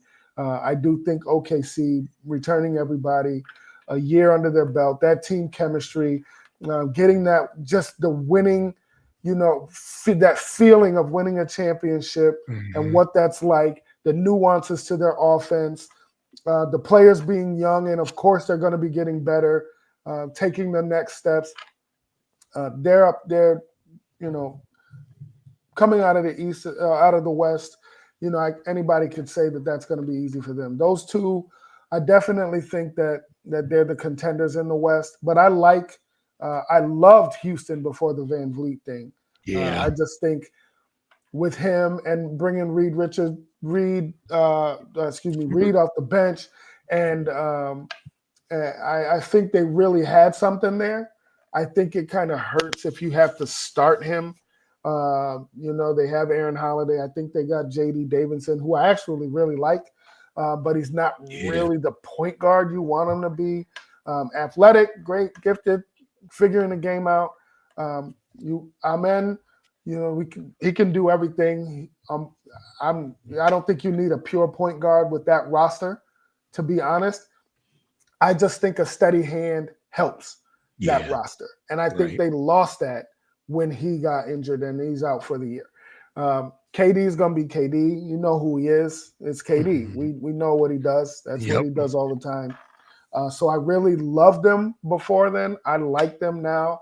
But I like Minnesota as long as they can get somebody to run the show. Mike Conley, you cannot rely on Mike Conley. If Dillingham can do anything at the point guard position, we know he can score. But if he can do anything with steadying that ship, I love Ant. I think Ant's got another level. I think he's got another gear. He's one of those players that in a couple of years who can take a team, put it on his back, and get them to the championship. I like Minnesota. But I really, really like the Clippers. I like the Clippers. We're talking about Denver's depth. You have to take a look at the depth of the Clippers. Yeah. They have two at every position. And it doesn't matter. The injuries won't matter as much because they can bring in legit starters off of that bench and be good to go. I really do like them this year. And they're my sneaky team in general, again, injuries barring everything, of course. And unless something silly happens with this contract thing with Kawhi, they're my sneaky team in the West. I actually have them top 3 in the West. I love their depth, and I love what they have. I think James Harden, if he's in shape, which I guess is in question right now, which is really Brian Windhorst said something about that. With this. If he's in shape, Kawhi's playing great, playing in the preseason. That's a lot for me. He's playing, it is true. 27 minutes in the preseason. Yeah. I think that they're going to be really tough to deal with in the West. They're always tough to deal with no matter what. They're a hard out regardless. So they're kind of my sleeper team. I go with Denver, OKC, Denver, no order. OKC, Denver, the Clippers, and Minnesota is my top 4 right now. Houston was in there till Van Vliet got hurt, but Houston is a lock to be a playoff team for me. So those, again, that 5, I love that 5 in the West. Are you concerned with the Clippers, like Damian said earlier, like the senior citizen team with Brook Lopez and Chris Paul and Bradley Beal? Like I think he has something to prove. I think that was a good pickup for them as well. I'm just not a believer in my same last name, Harden, James Harden. They just can't get there. Anytime in the playoffs, it's just I know he's going to flame out if it's a game 7 or anything like that. But are you concerned with any of that? Like you said, barring any injury and everything too. I love, Zubac had a tremendous year as well, and he just keep getting better. But I mean, they're concerned they lost Norman Powell. I think that hurts. but you got Bradley Beal, so hopefully he can stay healthy. But I just think they still got Nicholas Batum too. I forgot he's still on the squad too. So they got a lot. Jones Jr., Chris Dunn. This is the reason why I'm not concerned, because they have a Chris Dunn can make up for what. Yeah. If you don't have to rely on Chris Paul to do a ton, just run the show. He doesn't have to be the defensive guy he used to be. He doesn't have to guard that player. He doesn't have to do these things. Brook Lopez, he doesn't have to do certain things anymore. You don't have to ask him to battle and grab rebounds. You can just put him out there in pick and pop situations. We know he's going to do his defensive thing. He's going to do his thing. But we don't need to put 35 plus minutes on these guys' bodies. Yep. We know when they come in, they're going to do it. The veteran in them is going to do what they do. And then you're looking at Zubac, who took a step last year. He didn't just play well. He took a complete step into becoming a better basketball player. Derek Jones Jr., he's going to be helpful off of that bench. They still have Chris Dunn. I'm missing. I can't think of who. They got Bogdanovic too. They still got him. Right, Bogdanovic. That's what I'm thinking. Yep. Okay, John Collins there. They got a team. You're thinking with John Collins out there, they got youth in that starting lineup, and they have veterans coming off of that bench. You can mix and mingle those guys together to temper down some of the minutes on some of the older guys, temper down some of the minutes on the young guys, and just keep this thing rolling.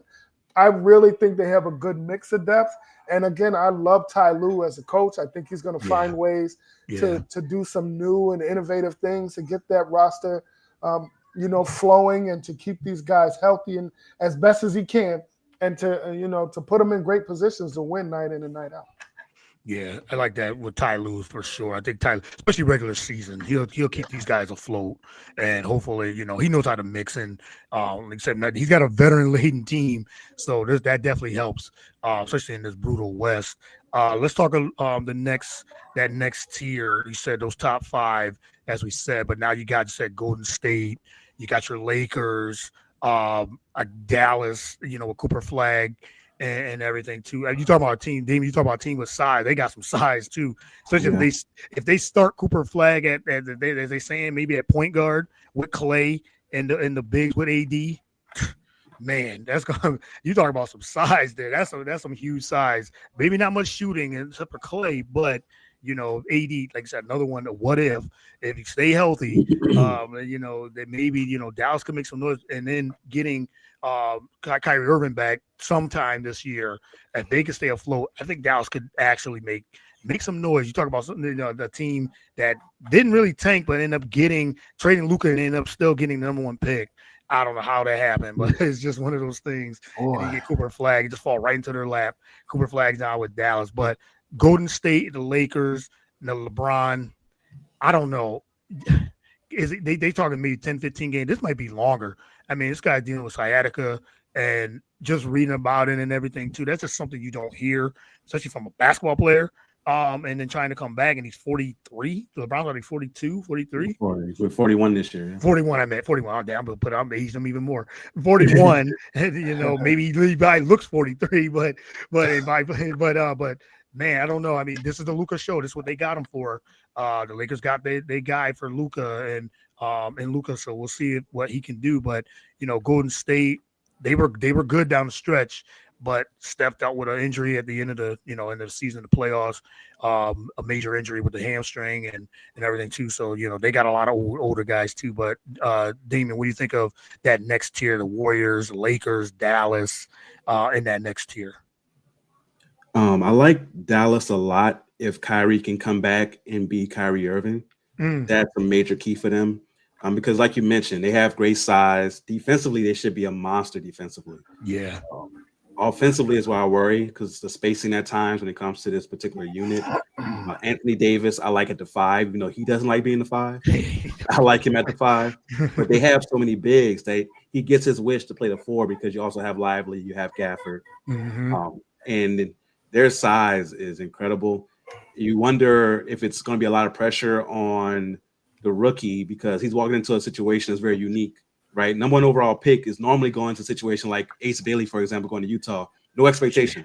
You're going to let the thing fly Ain't nobody's gonna be watching. We're just gonna get the highlights. And we're gonna see what he's doing from there. With Cooper, we're gonna be watching. He's gonna be on national TV probably once a week. Yeah. So when you think about that, there's a lot of expectations on him.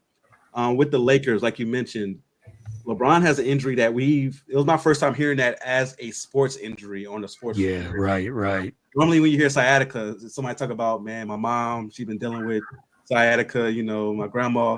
It's something like that where you're talking about your parents and grandparents. Yep. They're dealing with sciatica.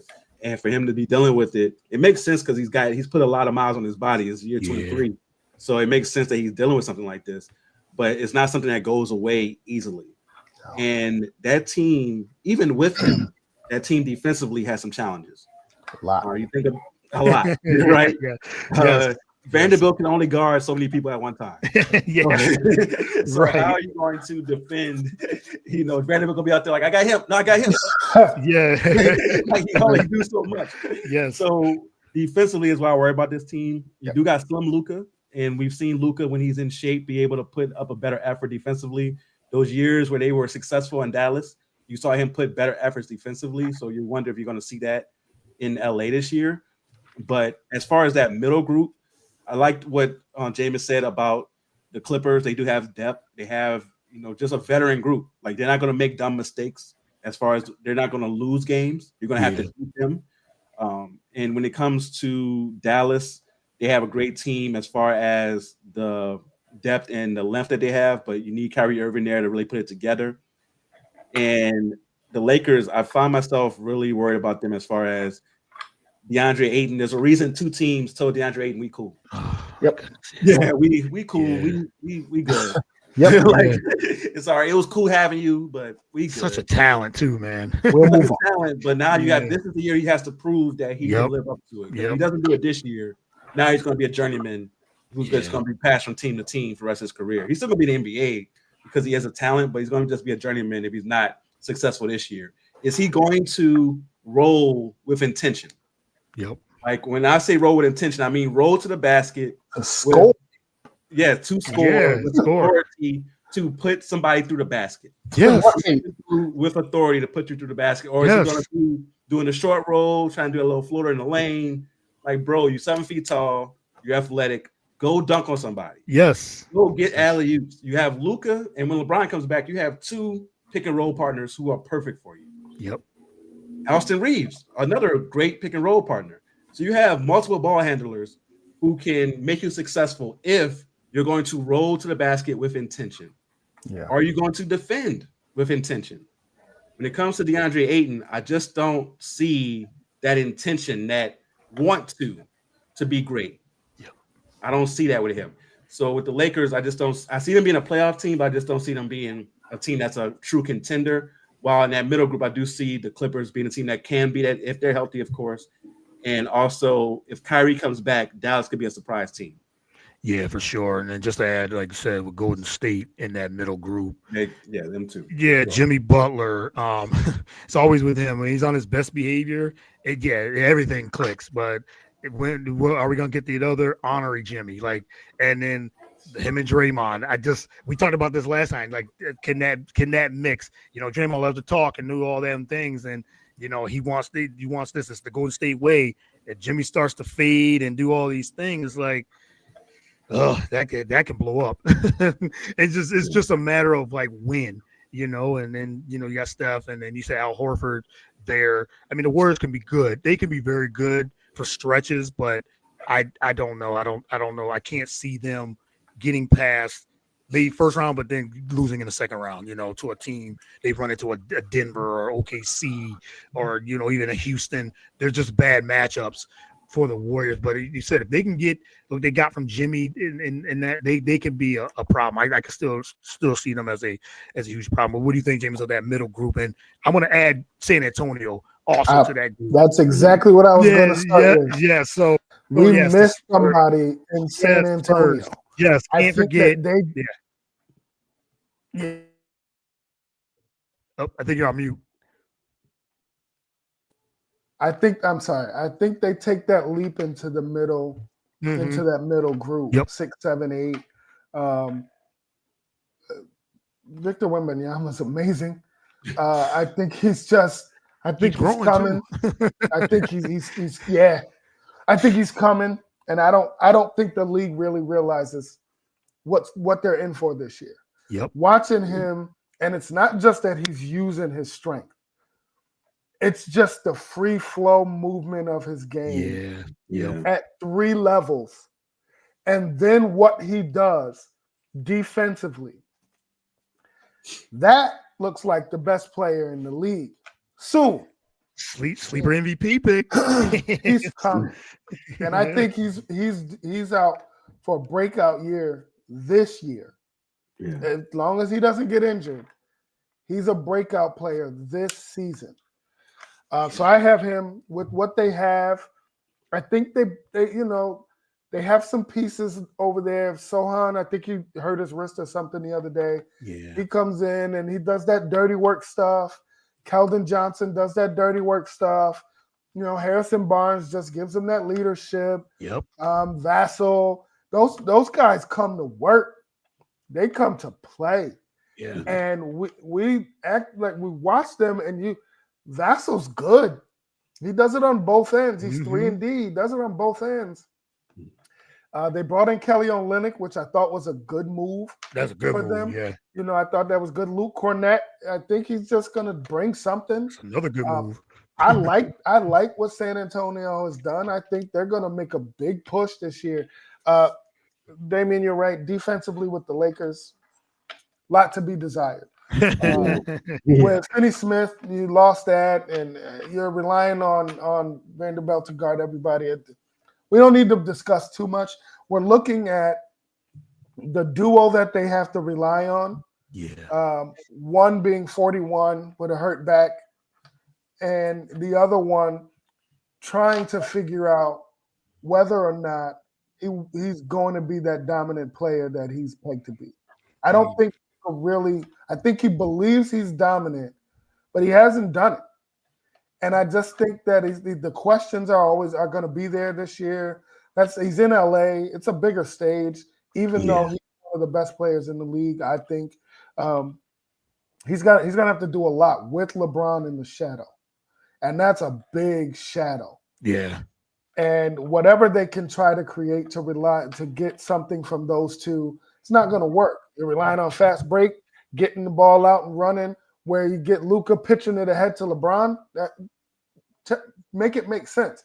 That's really what you're going to have to get from the Lakers, because you can't put the ball in LeBron's hands right now. You got to put it in Luka's. They just don't have what it takes for me to be in the top half. I think healthy New Orleans you could possibly put in there. I like them again if they're healthy. But I think everybody you guys said, they're right there. I'm not sure I'm a believer in Golden State's backcourt at all, unless they find a way to get Post a lot of minutes. The one that they should be relying on, and kind of just siphoning through Draymond and Al Horford with him. Unless Kuminga's 20 pounds matters, he plays 4. It's not going to work with Al Horford and Draymond Green leading that front court. I just think the better days are behind them. And Jimmy and Steph are going to do everything they can. Jimmy playing defense, and that's where we're going to get that honorary Jimmy, because what's behind him is not going to be able to help. Yep. So I don't believe in the state. Dallas, I love. Cooper Flag playing the point makes 0 sense to me. But they're huge. They have a lot on that roster. They have a lot of wings, a lot of switchable guys. PJ Washington. They have, who could go out there and do a bunch of things. I like him. I really liked him last year with them. Yeah, had a good year. They have a lot on that roster. Kyrie comes back, it's a different ballgame. Dallas is different with Kyrie on the floor.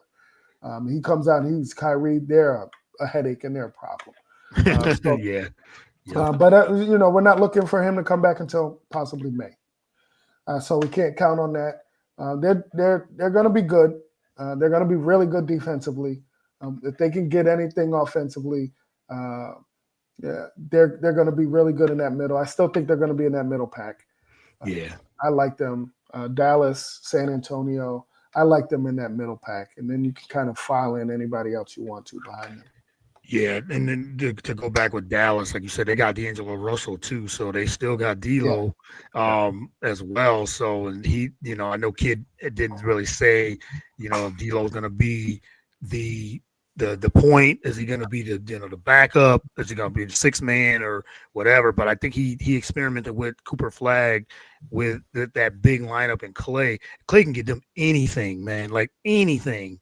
Yeah. They could be a huge problem, like you said. That could be a huge problem because Clay can, with the lack of shooting that they would have with that big lineup, Clay can alleviate that with, his shooting if he's that same threat. He might have a year left with that type of level, maybe still, we'll see. But I do like Dallas. And go back to San Antonio. You said Victor Wembanyama. I think there was times last season for me. He was finding, he was shooting a lot of threes. Yeah. And I was thinking, okay, yes, I love that his game expanded, and it should. But like you said, he's 7'5" now. They say now just be physical, and just said it's free flowing now. Like I think now the Spurs are saying, okay, we try to use him as a wing and let him just shoot through. Yeah, he can shoot that and shoot right over top of people, but he's better when he can handle and get to that paint and score at will down. As he said, he's a 3-level player. So, and we already know he's a monster defensively. So I kind of like now that they're diversifying his game and it's free flowing, and he's becoming, like you said, he's probably a year away from being the best player, or a couple of years maybe, but he's right there. Like he's taking that. He's gonna take that leap, and he's moving like Giannis, which is he's scary. Moving like Giannis. Yeah, yes, exactly. He looks like Giannis. Yep. He looks like a bigger Giannis. Yep. Now with a jump shot. And better ball handler. And ball handler, yeah. And now, De'Aaron Fox, I know he's injured. That's a little concerning. Yeah. And they say it's not major, but they got guys, Castle, Dylan Harper. I want to see how that mix goes when De'Aaron Fox does come back, how those three guards, how they're able to play. But like you said, when you got Victor Wembanyama, the Spurs are going to be a problem for real. I agree with that. I want to talk about Memphis. What do you guys think of them? Ja Morant used to be the guy, and now it just seems like, with being the suspensions, the injuries, and everything too. Do you think Memphis will have anything, or are they gonna be? You guys, James, do you think Memphis can Ja Morant lead this team? I know they were AC last year, got swept by OKC, but can Ja Morant get this team back in that top half? Because in the beginning of the season until the end, they were playing. They were like third seed, I believe. So they were playing well, but they got a lot of injuries too on top of it already, including Ja, if I'm not mistaken. Including Ja, Zach Edey might be out for a while, and as well. But what do you think of Memphis? Or are they going to just be maybe a playing team?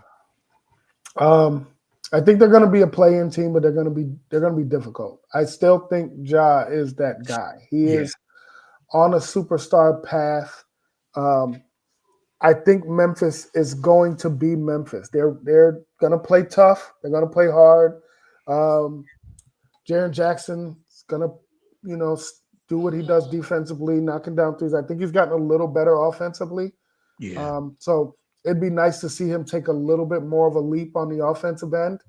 I think they got Kentavious Caldwell-Pope KCP this year, right? So I'd like to say that they're gonna make a push. I think there'll be a play-in team. I could see them winning a play-in game, winning and getting an 8th seed, getting bounced in the first round, and that's with Ja. I think if they go through those long stretches where they have a lot of those injuries like they kind of have now, I think Zach Edey's out. Ty Jerome, who they just brought over, I think he's like day-to-day or something. They have a few guys who are just out. If they can be healthy, and that's the caveat for everybody, I think they probably top out as an 8th seed in the West, which I guess you could consider that a middle of the pack. But I think they're more likely a play-in team at best, who will compete but will get bounced out in the first round. Right. What do you think, Damian? What you think of Memphis, and then talk about your Pelicans too, and what you expect from them? So with Memphis, I agree with Jamus. I think they're at most a play-in team. You think about the loss of Desmond Bain. Yeah. They didn't really replace him. You got KCP there. KCP, when hitting shots, is a good addition, but last year his shot just left. So we don't. Hopefully his shot is back. Yeah, hopefully he'll find it. And Ja already hurt. Jaren Jackson Jr. also dealing with something. Yeah, exactly. Like they just have so many injuries going into the season, and you can't really make up those games in the West.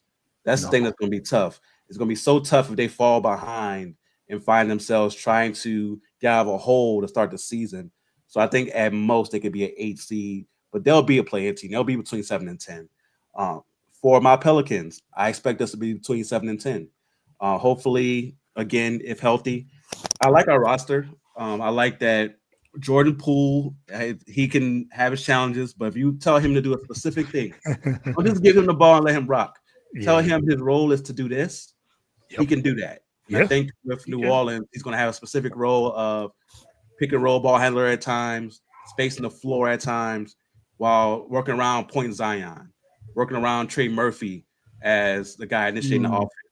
And I think that defensively, having Herb Jones back, people forget because he got hurt last year how great he is defensively. Yeah. And having him back, having Yves Messi as a young center who can block shots, this team's going to be better than people expect. So I expect them to be between 7 and 10 as well as a play-in team. And Zion being slimmer is going to help. If he's healthy, the years he's been healthy, he's been an all-star caliber player. So I expect him to be around 25 to 27 points, 7 rebounds, 7 assists, somewhere in that range, shooting between 55 and 60% from the field.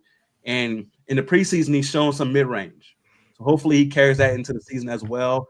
Just every once in a while, shoot that 10-footer, that 12-footer, just to make the defense be honest instead of just attacking every time, which most times he can get to the rim.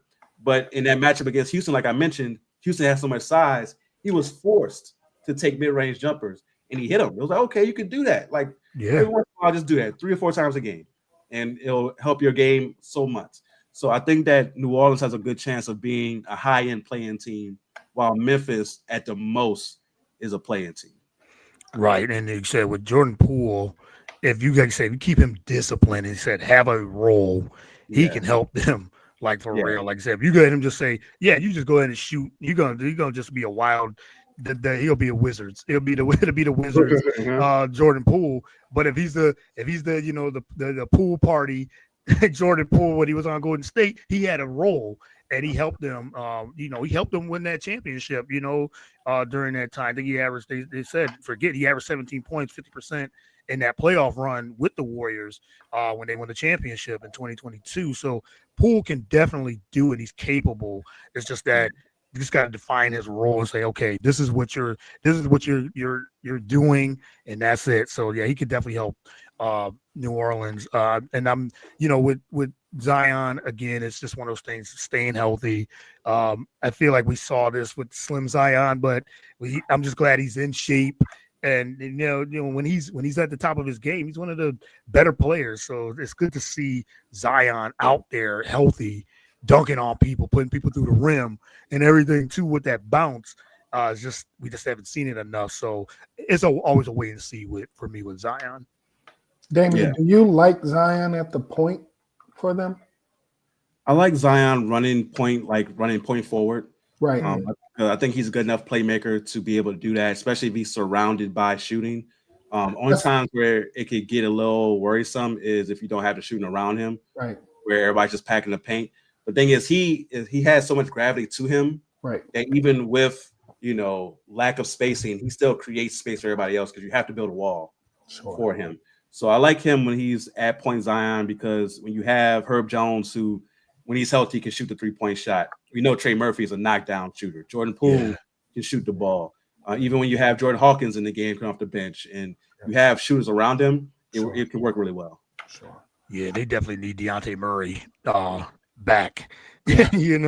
Like that to me, if you guys get him back and get him back in form, that would help them tremendously because he was having a good year, and then the injury derailed it. So, but I think the Pelicans are that type of playing team as well. All right, this is the bottom teams, and then we'll get our our predictions for the finals, and then let you guys out with the MVP and some awards. But some of the bottom teams, the rest of the teams, was Utah, Phoenix.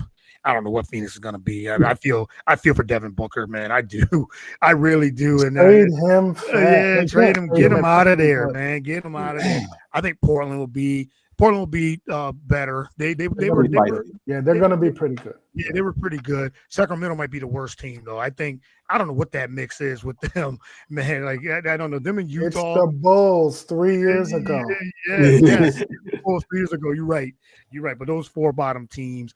What out of those teams, what do you guys think of who's gonna? I guess Portland probably. Utah, I don't know. They're gonna be the worst team in the league. They probably be the worst team. Utah might get 15 wins. Probably. Yeah, that's the over under. It should be about 15 for them. But Phoenix is gonna be. I think Phoenix is gonna be bad as well. But Utah. But I think out of those 4, Portland might be the team. Be better than the rest of the 4. We think James out of those 4. Yeah, I agree with you. I think Portland, what they're going to do defensively, what they did last year, they were good. They were really good, kind of above middle of the pack on both sides of the ball last year. And I think Chauncey has proven that he's a coach, and and if nothing else, he's getting a lot out of his players. Yeah. And with what they have depth wise, if you can get any growth from Shaedon Sharpe, just growth as a basketball player. Take that next step. If you can get Denny Avdia stepped up a little bit last year, right? So if you can get him to take another half a step as a basketball player, especially more so on the defensive end, I don't necessarily think I like Drew Holiday to start for them, but do you go with Shannon Sharpe? Again, you get growth from him, and you're getting somewhere with this group. I think they'll make some moves. I think they're going to probably get rid of a couple of their vets. I think Jeremy Grant will probably be gone this year finally. Yeah. I think they'll probably move on from him if they can. But I like their roster. I think they're just kind of going to go with those young guys. And if you can get Scoot, I think he's injured right now. But if you he's injured. If you can get something out of that, there's something to look forward to down the line. The Kings, I want to like. It's the Bulls, man. They're mixed. That mix of players just doesn't make sense, and it didn't make sense for us when they were in Chicago. It doesn't make sense right now. They've gotten worse since they've been in the playoffs, year after year after year. I think that's just going to continue. I don't think they know what to do with certain players. You got Russ coming over now, and Malik Monk, and you got DeRozan and Zach, and what it's gonna. Sounds nice, right? Sabonis, who they probably will end up moving. It sounds nice. That's an NBA 2K team. That's what it sounds like. Sounds really, just put it all together. But it just doesn't. I don't think they have what it. They just won't be able to put that together unless there's something we're missing on an innovation level. I don't see that roster competing. I'd say who's playing defense. Right. Yeah. Right. Yeah. They're going to be in track meets. That's what it's going to be. They want to get up and down, but you gotta stop people. You're going to be pulling the ball out of the net a lot because they just don't like to defend, and it just doesn't work. Utah, like I said, I think they're going to be really bad. Sorry for Lauri Markkanen. I like what Ace Bailey has done so far. Love to see what it looks like when he's facing some number ones on a night in and night out basis. Right. He's playing good basketball in the preseason. Really, really can see the potential in him, but he's got a little ways to go. I can't remember who I'm missing. Phoenix. D-Book. Just he hung in there, man. Loyalty is a lot, and that's why they paid him so much. Good for him for getting that bag. I hope he's mentally strong enough to deal with what's coming because they're going to be terrible. And he's not going to be an all-star because he's going to be on such a bad team, and all those things are going to happen. Give it a couple years, they can blow it up, and he'll probably be a part of the move, unfortunately, at some point. But maybe he'll stick around for another year or two, and they see what happens. Yeah, it looks like Devin Booker, like I said, the loyalty is Kevin Garnett in Minnesota. Just 1 year, 2 million. then it's gonna be okay. It's time to move on. I actually felt like they were gonna when they got rid of KD and B. I thought they're gonna move Booker as well. But Booker said he's gonna stick. He said he's gonna stick it through, and with Dylan Brooks, Jalen Green, Booker's going to have to play point guard again. We saw that play out. Yeah. I don't. Doesn't work for him. Yeah, I agree with you on that. What do you think of Damian out of those 4 teams? Portland probably is the better out of those 4 teams. Yeah, Portland's the best out of those. Portland could be a play-in team. Like they could surprise people if Scoot can come back in like a reasonable amount of time. Yeah. They could be a team that could shock people, make the play-in, like the 9-10 spot in the play-in. Those other teams, they're going to be bad. They're going to be bad. Phoenix, man, you got point Devin Booker, and Devin Booker's dealt with some injuries. So if he messes around and misses some games, you're going to have point Jalen Green. Yeah. Wow. He's another guy that's like the shot that he don't like, man. There's another one that just would like to shoot, talented, but man. Yeah, and you're just dealing with a team where you got Devin Booker. Devin Booker may lead the league in scoring because he's gonna have not just the green light. His light is neon. It's neon. It's neon green. Yeah. He's got the ultra green. You can see his light from the moon. Like that's how green his light. Yes. So he may lead the league in scoring, but it's not going to be fun as he's losing while doing it. That team is just built all types of wrong. Dylan Brooks is about to have the green light as well. He's going to be out there thinking he can get 20. There's another guy. Oh my goodness. So see that. It's going to be rough in Phoenix this year. But I like Portland. Utah, they're going to be really, really bad. Really, really bad. Ace Bailey's going to have a green light as well. Yep. He has a chance to get Rookie of the Year because he'll have like these phenomenal stats, but Cooper's going to have a stranglehold on it because he's going to be playing for a contender. So I think that's going to be tough to overcome. But Ace Bailey's going to put up some stats. You're going to have some Twitter nights where you're like, Ace Bailey put up 35? Oh, okay. 12 of 40 shooting or something like that. Yeah, it's going to be something crazy. But you're going to have some nights on Twitter. People like, oh, you guys might want to tune into Utah real quick and see what Ace Bailey's doing. It's going to have those type of nights. And I think Laurie Marketing, they got to trade him. Trade him already. Go ahead and get him somewhere and see if he could be on a contender, help a team out, because there's no need for him to be there. For this rebuild. I do love the loyalty they have to Will Hardy, though. Will Hardy's been here for a few years now. They haven't been good, but they've been like, okay, we know he's a good coach. It's hard to tell because they haven't had the talent for him to show he's a good coach, but they believe in him and they've extended him, and they're like, oh, we're going to stick with you. And I like that they're sticking with him and saying, okay, as far as once we get the talent, then we'll see. So that's one thing you can say positive about Utah, but outside of that, they're going to be really, really bad. Yeah, they definitely going to be bad. They're going to be there. I'm looking at their roster now. It's like I get Kyle Anderson. I've liked Walter Clayton. I liked him when he was in Florida, when he led them in in the championship. So he'll probably play a lot. Walter Kessler. I'm like. Yeah, Lord, like I said, Laurie Marketing, get him out of there. Like he needs to be. The Warriors should have tried to get him anyway when they were at that time, but then Utah paid him a lot of money. So I think George Niang, he'll probably be gone as well. They got Yusuf Nurkic though. Nurkic still floating around as well. Yeah. So he can't guard a paper bag. I know, right? Good for him for holding on. Holding on, man. But Laurie Marketing, man. Keep getting them NBA checks, bro. Yeah, getting them checks. Getting them checks. All right, let's move on to our finals teams and then we'll get into the awards and I'll let you guys go. All right, so let's start with you, Jamus. Who do you think is going to represent the East and who's going to represent the West and who you got winning in our early predictions? I'm going to go with, even though I said I believe of the two, Cleveland and New York, that Cleveland probably will have something to prove. I'm going with New York out of the East. Okay. All right. I know it pains you to do it. I don't want these fans. That pain me to do it. So I don't want these fans, but I'm going with New York out of the East.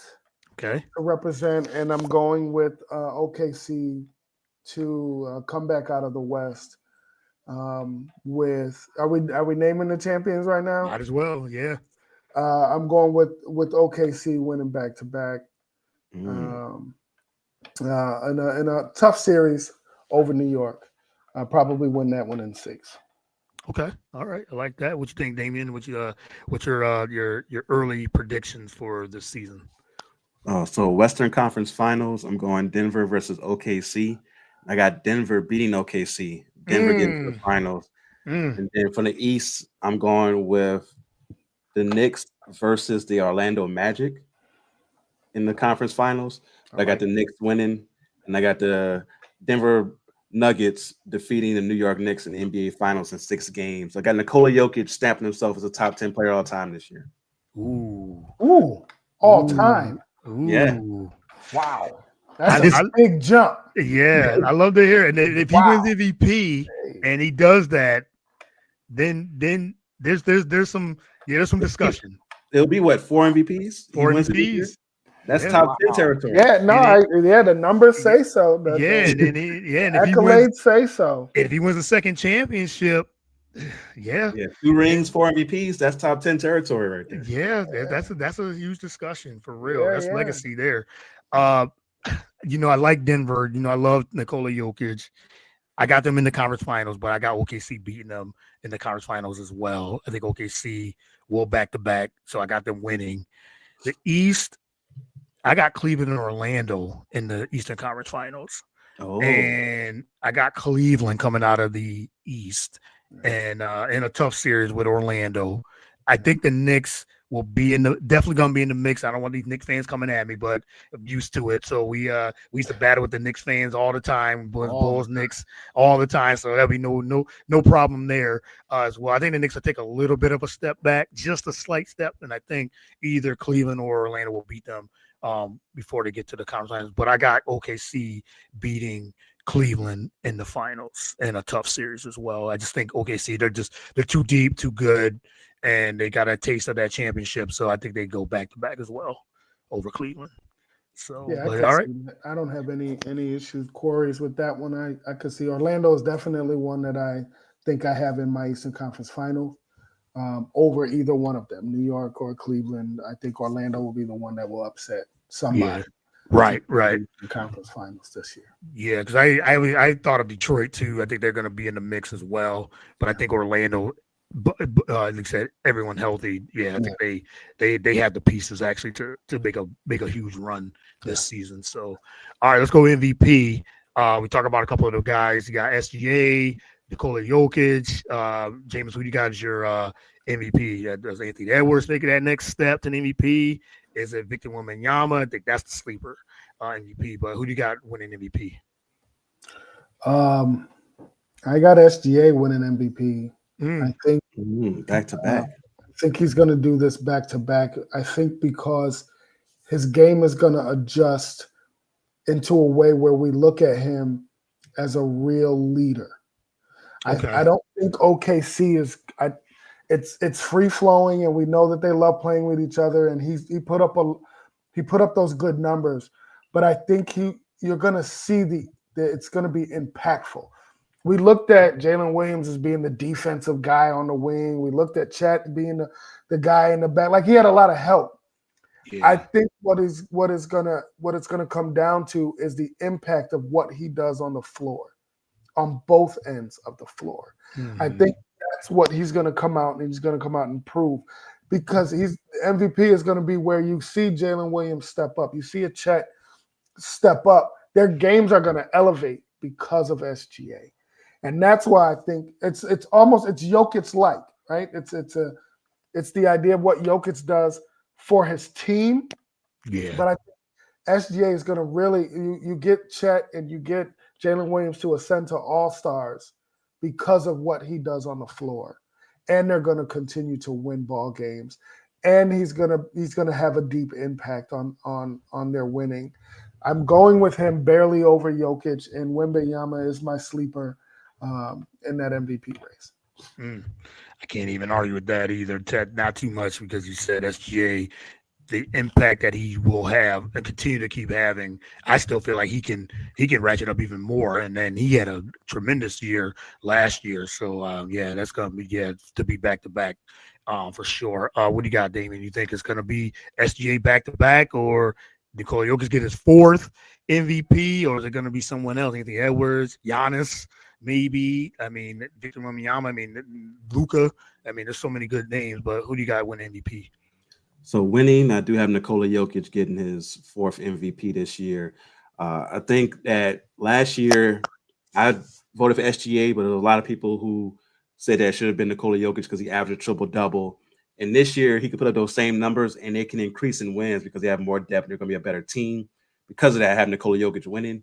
I got SGA finishing second. My surprise person on the ballot, Paolo Banchero. Top five. I like that too. This year. Yeah. I like that too, especially if they get to the Eastern Conference Final. I know it's a regular season award, but if they get to the Eastern Conference Finals, Paolo Banchero is going to be one of the main, if not the main reason they get that far. And as good as we think Orlando's going to be, I agree with you, Damian, on this one. I think it is Nikola Jokic going to get his fourth MVP. If he flirts with another triple-double, and we forget too, they took OKC to 7 games last year during all that, coaching change and everything. Aaron Gordon hurt. Yeah. Aaron Gordon getting hurt and playing that game 7 with that calf injury. And Nikola just put up monster numbers again. But I think he wins. I think he slightly beats SGA just a little to win. But I like the Paolo Banchero, but I got Victor Wembanyama. I wouldn't be surprised if he wins it too. He might be a year away, but if he puts up those video game numbers and San Antonio's a top 4 team, I couldn't doubt that he wins MVP as well. So we'll see if but I think I got Nikola Jokic to win MVP. Let's go to 6th man of the year. What do you think, James? Who you got as your 6th man of the year this year? It's kind of hard for me to really think about anybody other than Peyton Pritchard. But the only reason why I think it might be difficult for him is because I think they're going to move on from Anthony Simons and he's going to end up starting. And you know what I mean?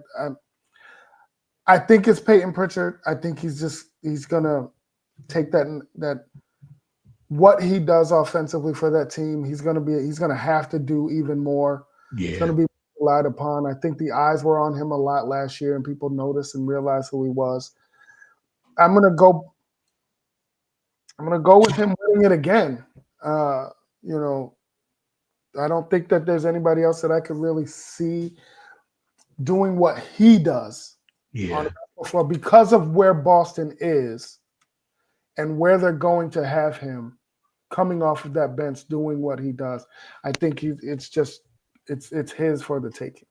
Right. And he got a chance to even start. That's the thing too. Yeah, especially like you said earlier, they can go very small if they keep Anthony Simons. I think they will. Yeah. But I think they're going to end up having Jaylen Brown at the 4 and Derek White at the 3, and then they just go real small. Yeah. I think that's how that might be the best lineup for Boston anyway. But that's a small lineup, even though they interchangeable. But yeah, if he definitely comes off the bench, he could go back to back as well. Damien, who you got winning 6th man of the year? Couple names I'm looking at that. I think I can. But who do you have winning 6th man of the year? I'm gonna go with Naz Reid. For 6th man of the year this year. That was some guy. Yep. Yeah, he's Mr. Consistent when it comes to off the bench, being able to score and just help his team on both ends of the court. In Minnesota, I think it's going to be one of those top 4 to 5 seeds in the Western Conference. That's just going to help him out. I think that's going to help him over Pritchard because I see Boston being a team that could be a play-in team in the East versus a team that's going to be a top 6 team in the West. So I see Naz Reid getting 6th man of the year. That's what I was going with. I was going to go with Naz Reid as well. Now he just re-signed with Minnesota, so now he's got his spot, and because they felt like he was going to leave too, but in Minnesota I think they'll be a top 4, top 5 team, barring any injuries again. But I like Naz Reid as 6th man. All right, last one is most improved player. To go back, Jordan Clarkson too. I think he's in the mix for 6th man as well. As we say, he's gonna have that green light with the Knicks, so he's definitely gonna try to put up numbers. If Josh Hart is coming off the bench too, who gets those votes? Ooh, that's why I can't put him in there, because if they're both coming off of that bench. That's a good one. Yeah, Josh Hart. Yeah, they're gonna knock each other out. That's why I don't say Jalen Brunson and MVP, because I think he and Cat are gonna bounce each other out of that conversation. That is true. Yep, I agree with that. All right, last one, most improved. Some names I'm looking at who can win this too. But James, who you got for as the most improved player? Thompson twin, Asar. The other one. Okay. I think Asar is. Remember, he was hurt more than Amen last year, right? What he did in the playoffs against the Knicks is what I think he can be this season and more. I think he's the better defender, if that's possible. Amen is really good on the defensive end. Asar is a better defender. And I think he's a great wing defender in the making. But I also think his athleticism and his shot making on the offense, if he can do anything on that behind that 3-point line, he's a lock to me. Evan Mobley may take a next step. I don't know if we can give him that necessarily. Right. I mean, he's one of my favorites to possibly be it, but I'm going with Asar Thompson to be most improved this year. Okay, I like that. Yeah, I like that pick actually. Yeah, he's definitely top. I think a top 3, top 4 contender for most improved player for sure. What do you think, Damian, of your most improved? I'm in Thompson. I'm going with the brother. I think that he's going to be in such a big spotlight in Houston this year. I think it's going to help as well with Kevin playing alongside Kevin Durant and having times where he's playing point guard. And he's going to have some triple doubles this year. And that's really going to stand out. And people are going to be like, man, this dude's getting triple doubles, playing awesome defense on this winning team. So I think that's going to make him stand out for most improved. I like that. I was going to go with Amon Thompson because I think he will definitely, his numbers are going to really improve. I'll break the Thompson tie, but I'm not going to go with either of the Thompson twins. I'm going to go Andrew Nembhard as my most improved. Yeah, because he's going to get the green light. Yeah, and with Halliburton out, he's going to have the ball in his hands most of the time, so he's going to end up doing more. Can he lead his team? Probably. But I think he's going to definitely improve even more offensively because he's going to have to. Somebody's going to have to score on that team without Halliburton. So I'm going to go with Nembhard as my most improved. Last one, defensive player of the year. We can say it on 3. Yes. I think we know who's going to be that. If we talk about him being a sleeper MVP, we definitely got to have. I think it's no question. It's Victor Wembanyama. We don't even need to worry about that. You got to worry about that at all. He can win Defensive Player of the Year and MVP this year. That's how good he is. It can be. So, but I think it's Victor Wembanyama. He led the league in total blocks and still missed 30 games. That's ridiculous. Right. Yeah. That's ridiculous. That's just a ridiculous stat. Like total block shots, and he missed over 30 something games. Yeah. Crazy. Ridiculous. Yeah, crazy. I mean, he's blocking jump shots, he's blocking dunks, he's blocking layups, he's blocking. It doesn't matter. And and now he's going after the ball. Yeah. On the dribble. Like it just doesn't make any sense. He's rebounding now. He's a real life alien. He is a real life alien. Right. Yeah, he is Space Jam for real. Yes, he's that monster for real. So I got Giddey for it real quick. Giddey is in that most improved. Oh, no doubt. Conversation to me. Yes. So at least we got a bull in there somewhere. I think he's gonna do some things. He's gonna do some things. He got his money. Yeah. I think he's plus 220. I'm looking at his odds now for most improved. He's got the 6th best odds as most improved. So Josh Giddey is right there. I like him in there. Somewhere around 18-9, and I'm talking rebounds, not just assists. He's going to lead the Bulls in rebounds. Yeah. The Bulls play. They're the playing team. Them in Miami are the playing teams, man. They always in the playing mix. So they'll probably. Hopefully they don't play each other again, because every time the Bulls play Miami, they get bounced. Yeah, they win the first game and lose the second. It seems like it's always that way. Miami wins the second game every time, no matter if it's in Chicago or Miami. They somehow get a seed. So who knows? But well, fellas, man, it's always a pleasure doing this each and every year. I always have so much fun on doing just talking hoops and in general and everything too. So love the mind. You guys are both great minds, and we just know what you guys are talking about. I really appreciate the time and everything. Can't thank you guys enough. But let everyone know what you got coming up. All those things. We'll start with you, Damian. What you got coming up on the show, the Real Deal with Damian Adams. Oh man, thank you again for having me on. It's always a pleasure to do this with you guys. So the Real Deal with Damian Adams is available each and every week. Going to be breaking down the NBA. Got my own NBA preview show that's going to be debuting tomorrow. Got the NFL talk, of course, boxing talk as well on the podcast. So each and every week, go ahead and subscribe to Real Deal with Damian Adams on your favorite podcast platform. If you are someone who's old school, likes to read some articles, check out realdealtakes.com. We've got, some NFL articles, some boxing stuff on there. Some NBA articles are going to be coming out. Like I'm going to be doing at least probably one a week where I'm looking at a different team, looking at just watching them that week and seeing what they're doing and just writing my opinion on what's going on with that particular team that week. So look out for that on realdealtakes.com as well. And you can follow me on social media at The Real Deal WDA. That's The Real Deal, W as in whiskey, D as in Delta, A as in Alpha on all social media platforms. Always doing some type of reaction video on my social media that you get a good chuckle out of. No doubt. Yeah. Follow Damian, follow the platform, the podcast and all those things. And like I say, well-versed in all sports as well. So great podcast. Jamus, what you got coming up, man, and everything too. Like I said, family life and all that. And I'm still looking for that podcast, man. Still looking for it. I think I have some things down at this point. Just gotta talk these things through. I prayed through it, and I think it's time to get rolling. So we'll work on that. Hopefully by the next preview show, this will be up and running at that point. Right. But in the meantime, just husband, dad, minister. You can find anything that I decide to talk about on social media. Jamus Geter, not too complicated. JAMUSGETER. I plan on posting a lot more. Posted a nice little question I didn't get to. I don't think either one of you guys were able to see yesterday. I'm gonna start doing things like that. Prime Grant, Prime Penny. Oh yeah, I saw that. Yeah. Things. Start putting those things out, different things out to pique the interest of the basketball enthusiasts. Take it back a little bit.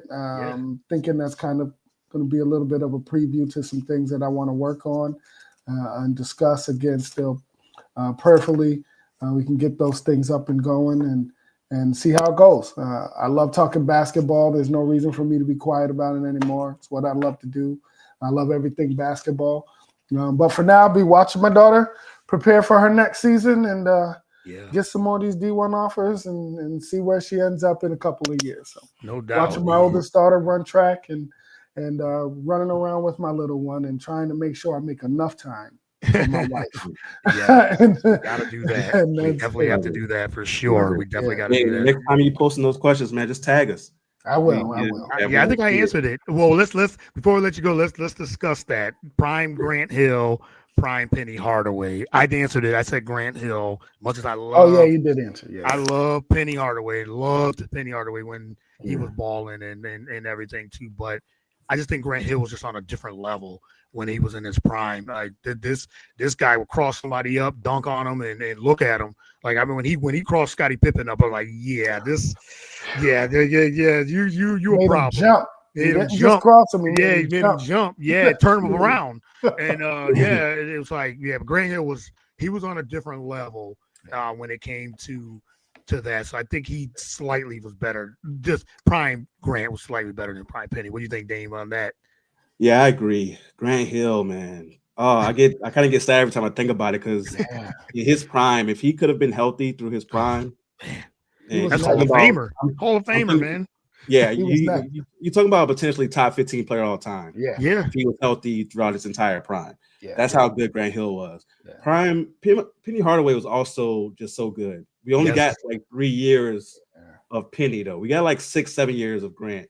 We only got 3 years of Penny Hardaway. But Penny Hardaway in those Orlando years, man, 6-7 running the point. Like Penny Hardaway today would be phenomenal in today's NBA. Yes, he would. With his size, the way he can get to the rim, being able to shoot. I think Grant Hill would also be phenomenal in today's NBA. Grant Hill, man, when the highlight that comes to mind for me, when he crossed up Dan Marley and dunked on Alonzo Mourning. Oh my goodness! Yeah. What? Yes. That was ill. It was ill. Like he had some nasty posts. Got one on Dikembe in the playoffs. Yep. Like he had some nasty posters in his prime, and then was able to transition after all the injuries to be a good role player that helped out some winning teams. So I gotta go Grant Hill. I think longevity too, like you said, even after all those, the foot injuries and the surgeries and things like that. I read his book and it was crazy because he, the things he went through, and then he said that he was just happy that he got to play those last 2-3 years in Phoenix, and just to help them out as well. So I got to go with Grant as well. Grant Hill was he was a monster in his prime for sure, and everything. Yeah, well, we look forward to those questions, man. That get us thinking. Those questions. I know. Next one up. I'll put it up tonight or tomorrow. I already got the next one. It's not as easy as it seems. I'm going for the real basketball players to think about this and leave not the emotion. Really think about it. You got to. Whatever the answer is, you can't go wrong, I'm sure. Okay, no doubt. Well, we look forward to that. Look forward to the podcast when it drops and everything, and always with the family and everything to always just what we do, how we do with it as well. So we appreciate you as always. Appreciate both. Thank you guys. I can't thank you guys enough for doing this. I know we went long anyway, 2.5. I figured we'd go over 2 anyway. It just couldn't help it and everything. So it's basketball. It's just the season. So we're at long podcast. I'll chop this up and get a couple clips on social media. So, but you can follow me on all the platforms, like I said, Courtney Harden, and then have to get the real deal on all the platforms. So appreciate both you guys. Thanks again. And best of luck with our picks. And we'll do this again in the playoffs as well. So really appreciate you. Sounds good. Sir. All right. Talk to you guys soon. Thanks. Have a good one. All right. You too. All right.